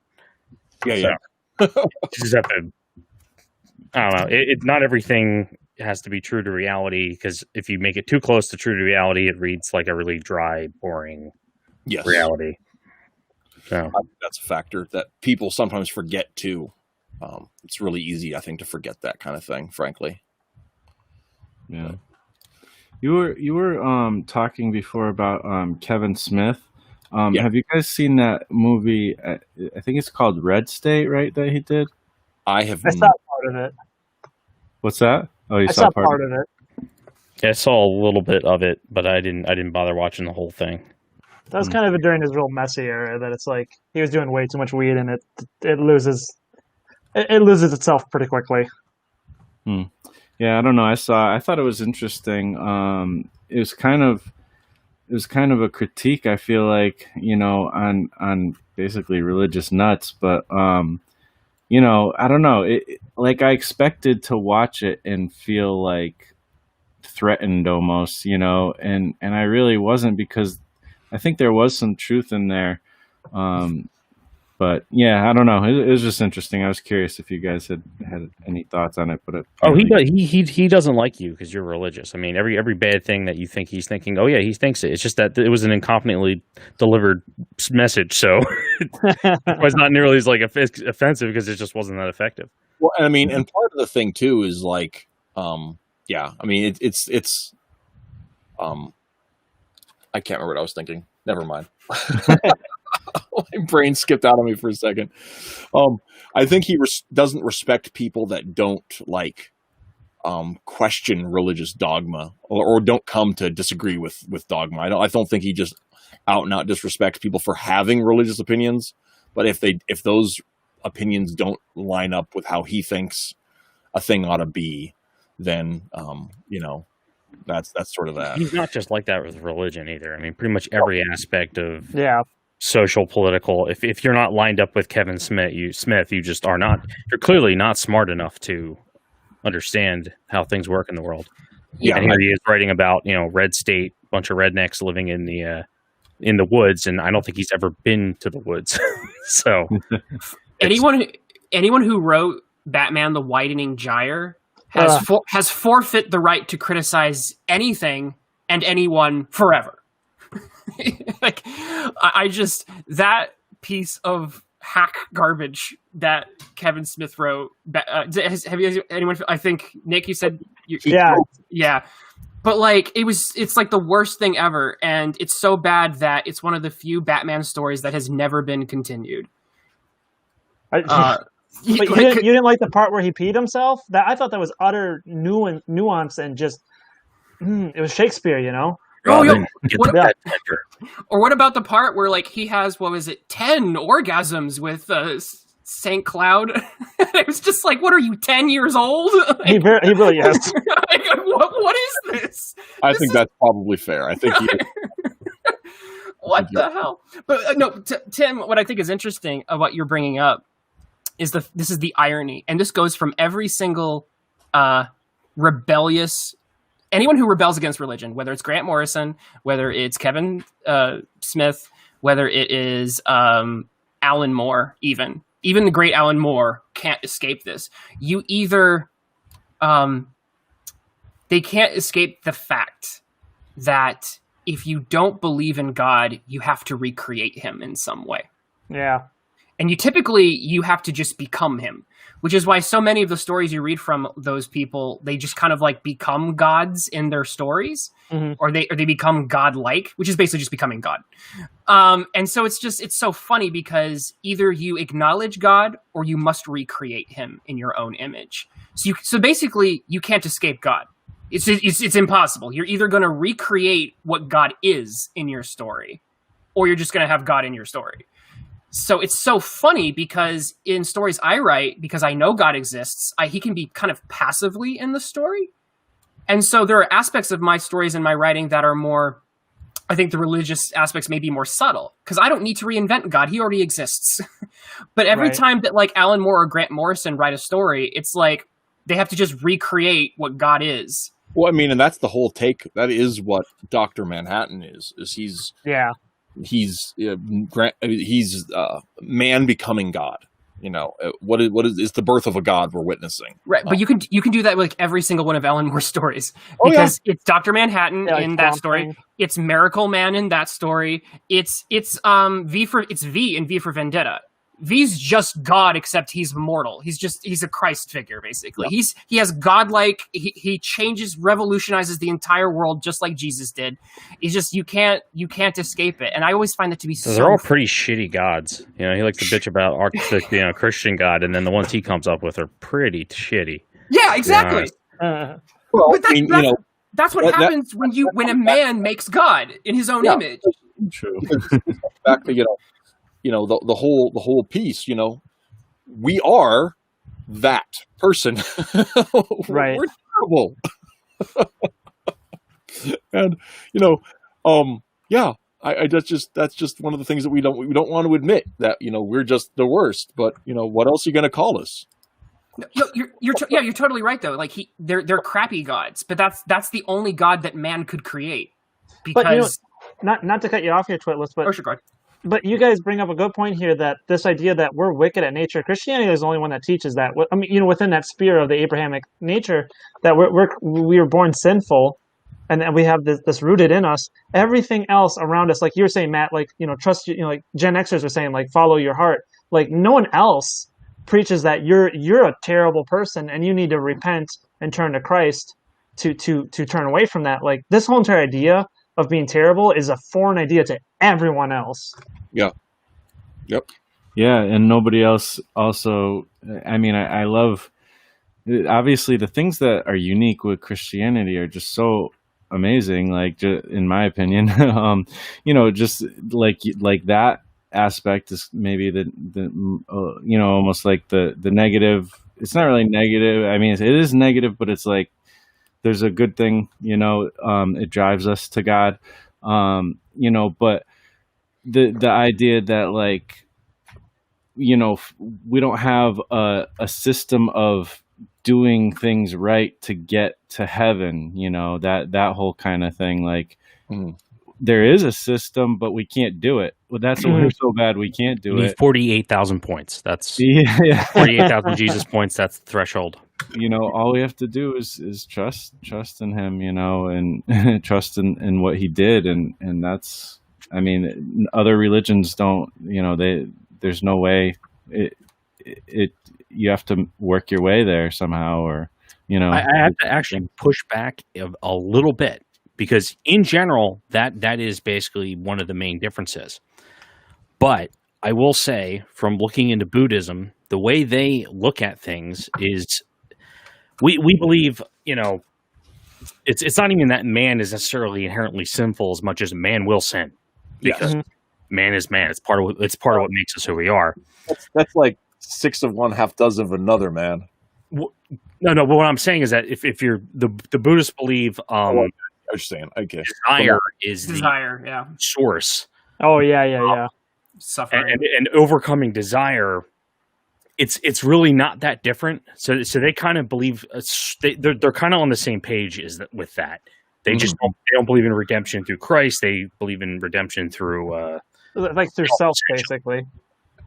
Yeah, but it's not as far off in terms of like where they think square one is, right? And honestly, what their concept of it's not nirvana, because that's what the Hindus call it, but their concept of heaven is not all that different from ours, where it's kind of just like we don't really know what that's going to look like, because you're not going to want for anything.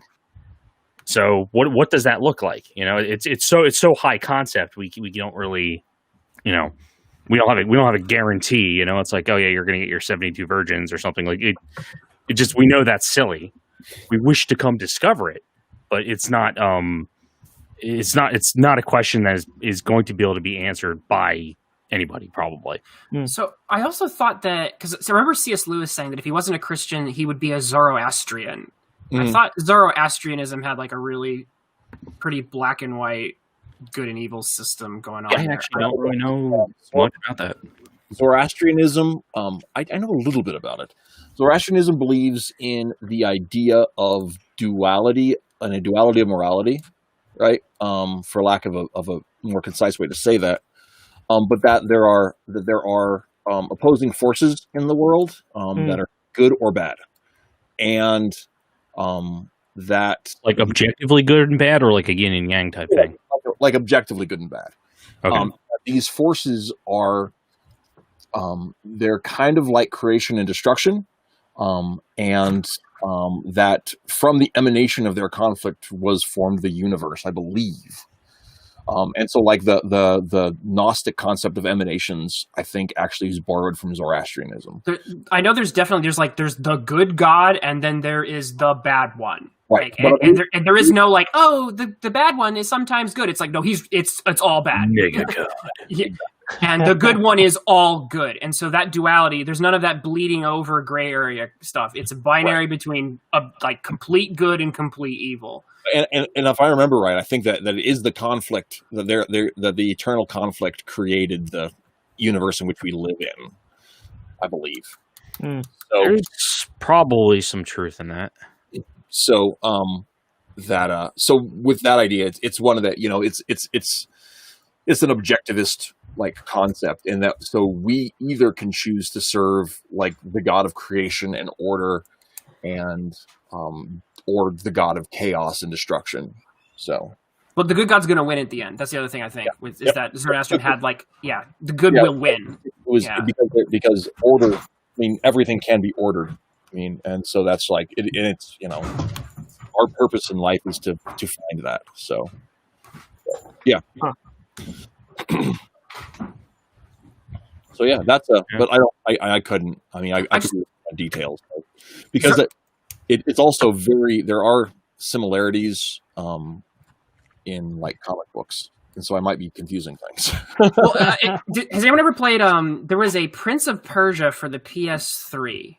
And that one pulls really heavily from Zoroastrianism, if I recall correctly. That's why it got me a little bit interested. And the names in Zoroastrianism are really like cool sounding. So if you're looking for like a cool sounding thing that hasn't been like done to death like Greek mythology, like you could go Zoroaster. First off, just Zoroaster is just a freaking cool name. Yeah, and Zoroaster he's not the deity, right? He's the original prophet of the religion. He's the prophet. Like a Mexican tequila, to be honest. I'm pretty sure he's the one who, if I'm not mistaken, that also Sprach Zarathustra comes from Nietzsche. I think that's where that comes from. I think is that the German name for Zoroaster? Something like that? I might be wrong on that point. I am not up on my Nietzsche. But it's like I said, there's some really cool sounding stuff in there. So if you're looking, comic book people, you're looking for a cool like mythos to like pull some stuff from, Zoroaster has some fun things in it.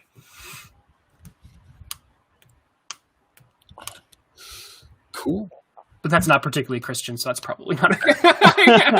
Hey guys, check out. Well, no, that's not a bad idea. Is to actually like if we're going to talk about Christianity, there should be a foothold and an idea of like what other religions represent. Like, how can you default to say that this is the one true one? How can you understand that is the truth that we stand by if you don't understand the other ones that are out there? Like, how can you definitively disprove something, or even within your own self say like, I chose this one because Christianity is all about choice when you boil it down to it. Like, we choose to take this on. But a lot of people could say, well, you live in America or you live over here, so that was just given to you automatically. You're going to fall into that sphere.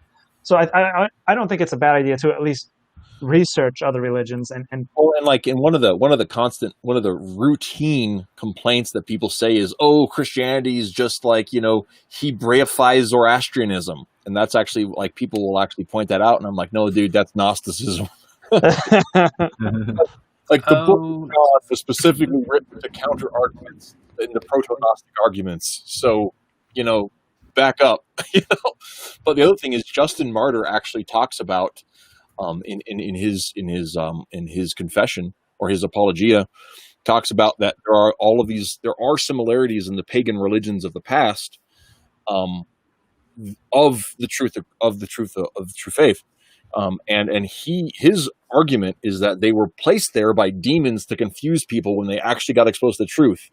They're from the prophecies picked up from that kind of thing, and then they're put there to delude people. C.S. Lewis had a different take on it in Mere Christianity. He talks about that, people looking at the world figured out things that had to be true and wrote those into their mythologies. And so mythologies full of the dark impulses of humanity, the warring of our internal selves, all of the competition we have for political position, but hidden within these mythologies are the good stories of the true things that are the preface to understanding the gospel when it comes. I think that's the argument St. Paul made when he went to Romans. I mean, that's 100% what he did. Well, and I think both points of view are entirely accurate, frankly. And I think it's one of those things that, like, I think the devil did the God's handiwork without knowing it. I think that he did his busy work, I should say. In the same way that, when Mao took control, he decided that these Christians are a problem because they deny the material, the requirements of the material world, and they're not on board with our great socialist agenda. So we're going to ship these Christians all across China. They're supposed to meet in churches, and we're going to make sure they can't. We're going to separate them. And we're going to give them the worst job they can have which is mailman. Oh, we hate mailman. So Mao Zedong became the chairman of the world's largest mission organization by putting these Christians where they can go talk to everybody in China. Right. So, but yeah, I think that's I think that's true though. Like you were talking about Paul making that argument about the God you don't know. Oh, I know him. Guess what? And I think that is one of the things that I think is really cool about, and I really do believe this is true, because Christianity is the truth. I think one of the evidence of that is it makes complete every worldview it comes into, right? Every culture, every philosophy has holes in it. And like I said, when it gets down to the bottom of objectivism, you still can't answer why, right? Well, I think every worldview has holes that are like that. And one of my pet theories, right, is I think that one of the reasons that, like, you guys may or may not know this. This is tangential, but I'm going to tell you anyway. You guys may or may not know this. I'm a big Celtophile, right? My family. I'm third generation American. We came from Wales, and we have Irish in our family very heavily on both sides. And I love the music. I love the food. I love the culture. But if you look at history, the British Isles, both in Ireland and in Britain, converted really fast. Like it was like wildfire for a people that didn't have, that they weren't Middle Eastern. They didn't have any foundational constants, right? That kind of thing. You wouldn't think. Well, we look at when Easter and Christmas fall, and we kind of suddenly realize the pagan Europe had a lot to do. They were really quick to adopt, and you dig in, and I suspect what you're about to say is the reason why. Yeah, well, and I think part of the reason specifically is that, like, Christ, through the story told in Scripture, actually is the ideal Celtic hero. So every Celtic hero has these geisa, these things, requirements that they have to fulfill, or doom shall befall them. Right? They can't live up to it, and the hero is through triumph of his goodness is given grace by the gods, and then further can conquer, and then is given more grace and all that kind of stuff. It's the opposite of the mainline European stories where the really good people are where the gods give favor and then the hero can win. In Ireland and in Wales is the opposite. The hero wins through his own merit and then is given goodness, right? Is given those things, and through those sort of things. But with Christ, he is the only one. He had these requirements, the law of Moses, right? And he fulfills all of them because he's the perfect man, and no one else can be the perfect man. And he's killed and raises himself from the dead. So he's the completion of what the Irish were looking for, what the Welsh were looking for to be the ideal person, to somebody who has all of the merits to win all of the prizes and defeat the ultimate enemy himself, who also happens to have made the universe. It also helped that he carried a really sweet claymore. I mean, I don't know if you guys remember that. The claymore was a little later, but we'll go on with that. That was in Revelations, right? Yeah, well, yeah. Stuff started popping. That was the Bible DLC. The Bible. Oh, you mean the Gnostic editions afterwards? I think Activision was coming out with one called Return of the King, Yeah. It's funny because actually there was Bible DLC, and there was a lot of kerfuffle over it. I don't know. The first person crucifixion section was a little over the top, personally. Actually, what's really funny is I was just remembering this, that when it came to some of those doctrinal DLC debates, Santa Claus of all things, Saint Nicholas himself, got into trouble for physically assaulting another bishop at the council. That's my wife's favorite Christmas story. Yeah, exactly. Every year she's like, she finds an excuse to start me into telling the story of the day Saint Nicholas punched a man in the face for saying Jesus wasn't the Christ, and that wasn't God. Wait. I've never heard this story. You gotta tell me. I will tell you the story because it's Okay, I gotta hear this. So Nicholas of Myrna. First of all, you got to know who the guy was, right? Right. He was a dude. He came from a very wealthy family. He was orphaned at a fairly young age, and he had all of this money, more than he needed to spend. So he would go around giving money to people, buying prostitutes out of their contracts, rescuing people from slavery, the whole business, right? He ends up becoming a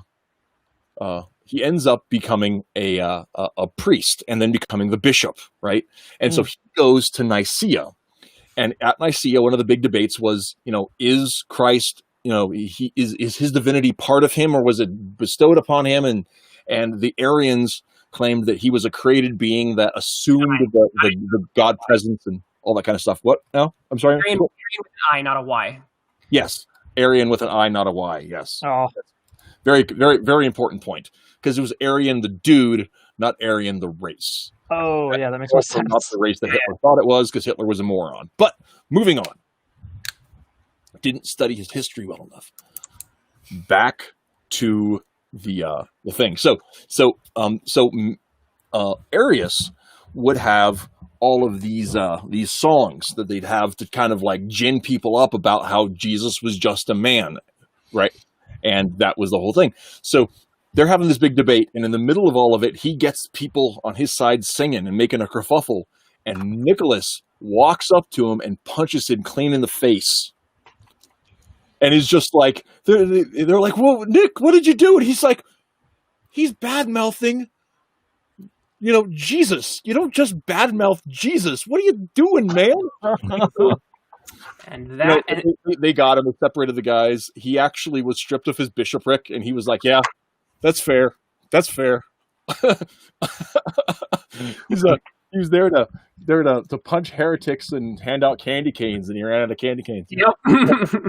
And so he went back to his to Myrna, and like just was a lay minister in their church, their local church, and he was stripped of his bishopric and everything. And they ended up like he got a formal letter from like what's the name? Not the Pope. It was the Patriarch of Constantinople sent him a letter telling him he shouldn't have done that. The whole thing. And God, I wish we had bishops now that freaking fervently defended that hard. I was gonna say, I'm kind of on his side on that one. Honestly, I'm not against them either. Maybe that's the fiery blood that I've got. I don't know, but well, and like, anyway. It was also a dubstep song, so the whole crowd singing just wasn't no. Well, and he was then canonized after his death by like he was canonized by Rome. I think 2 popes later, and he was canonized by the Eastern Church too, but I can't remember when, because that was just before the split, or just after the split. We missed an awesome opportunity to say that if Santa Claus catches you going, like when he pops on the chimney, he just punches you right in the face. You're down, kid, you're not upstairs. He boom, he socks you. He's checking your doctrine. He hears you when you're singing. Don't deny the deity of Christ, or St. Nicholas will pop you in the face. I will do that. It just tells you, it goes to show just like how far culture has taken that into just being a Coca-Cola ad. Yeah. Oh, hey, it's the Bunderdome has showed up to shout for the Catholics there. Back to Dave. I think all of the church should. I mean, I don't think there is no reason to not, understand the historical importance, the truth behind our religion, to point out that,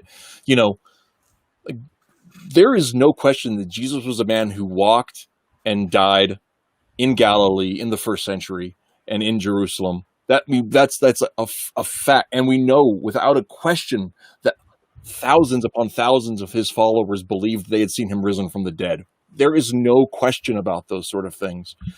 we don't have to be afraid of the historical case for faith. And I don't understand why people. I mean, I'm not trying to sit here and say that, like, people haven't fallen and we aren't broken folks, because we are, every single one of us.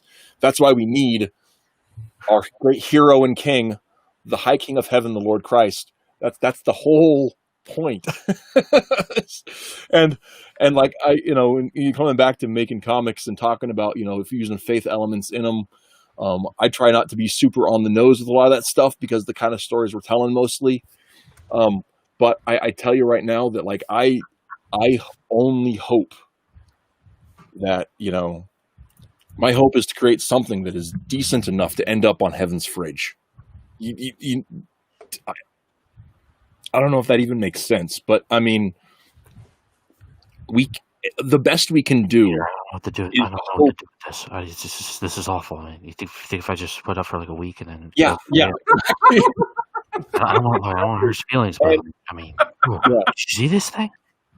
I mean, nothing we can do is worthy of the grandeur that he's presented with us, with nature, much less with the sacrifice of his own self, and the fact that he wants to dwell with us and he wants to listen to us, and I mean, on the one hand, he's an infinite God, so he has infinite time to listen to our infinite problems, but at the same time, like, there's zero thing that we could do to earn the attention of a being like him, but he still enters into our lives daily, and I'm amazed by that. I mean, that is the question, right? I mean, it's like, how could the God we believe in even have a personal relationship with over-evolved monkeys? Well, I'll tell you a story here. I had a conversation with an atheist many years ago, and she said to me, because I was talking about how certain I am that, he's a personal God, right? There's no question that he's a personal God. We're made to be personal people. And she said to me, how can you believe that whatever God happens to be out there just happens to think like we can think? And I said, no, we think like he thinks. We were made in his image and in his likeness. He made us to know him, not the other way around. We are made to know him. That's the whole point of us. That's it's in John, I think. These things are written that you may know the Christ, right? I mean, that's the whole point of it all. Well, and not to go super cliched in terms of quoting this, but it says, his thoughts are not our thoughts, his ways are not our ways, and that goes so far back to in terms of, like, we don't know what he's planning, and it even says, like, Jesus doesn't even know when he's coming back. So, it's the time or the day. I mean, I'm sorry. Yeah, I'm gonna say there was at that moment in time, Right. You look at the first chapter in Revelation. It's the heading of the book is, this is the revelation that God gave Jesus. Right. So right. That's I firmly believe that particular statement is off the table after the resurrection. Confuse the hell out of Jesus as well. Is that what that's saying? Yeah, I think that particular statement, that's a Philippians chapter 4 statement where he emptied himself, right, on the form of a servant. That's not the shape our Lord is in anymore. I mean, he's a man of flesh and bone, but he's not limited. He's not like we are. He's something else. Right. Right. Something that we can't even comprehend. He transubstantiates. Yes. Well, it's almost 10, guys. So this is I know we got kind of a late start and everything, but this has been rocking. This has been fun, man. Thanks for coming on. I have some stuff I got to do though, so I got to kick you all out. So I know. Just when things are getting good Christian, right? Disappointing. Tim, thanks for subbing in there, man. Yeah. I mean, I jumped in late, and then you guys invited me, so thank you. Yeah, no, I appreciate it. But that's it. I don't even have time to plug everybody. Go support Nick on Kickstarter. It looks great. Twitless has a webcomic. Marsh is working on a thing that will be amazing. I know it will. I believe in you, man. Thanks. You can buy our stuff at idealcomics.net. And that's the show. Go in peace and grace and the love of our Lord Jesus Christ. Amen, guys. And with your spirit. No, wait, what? Sorry.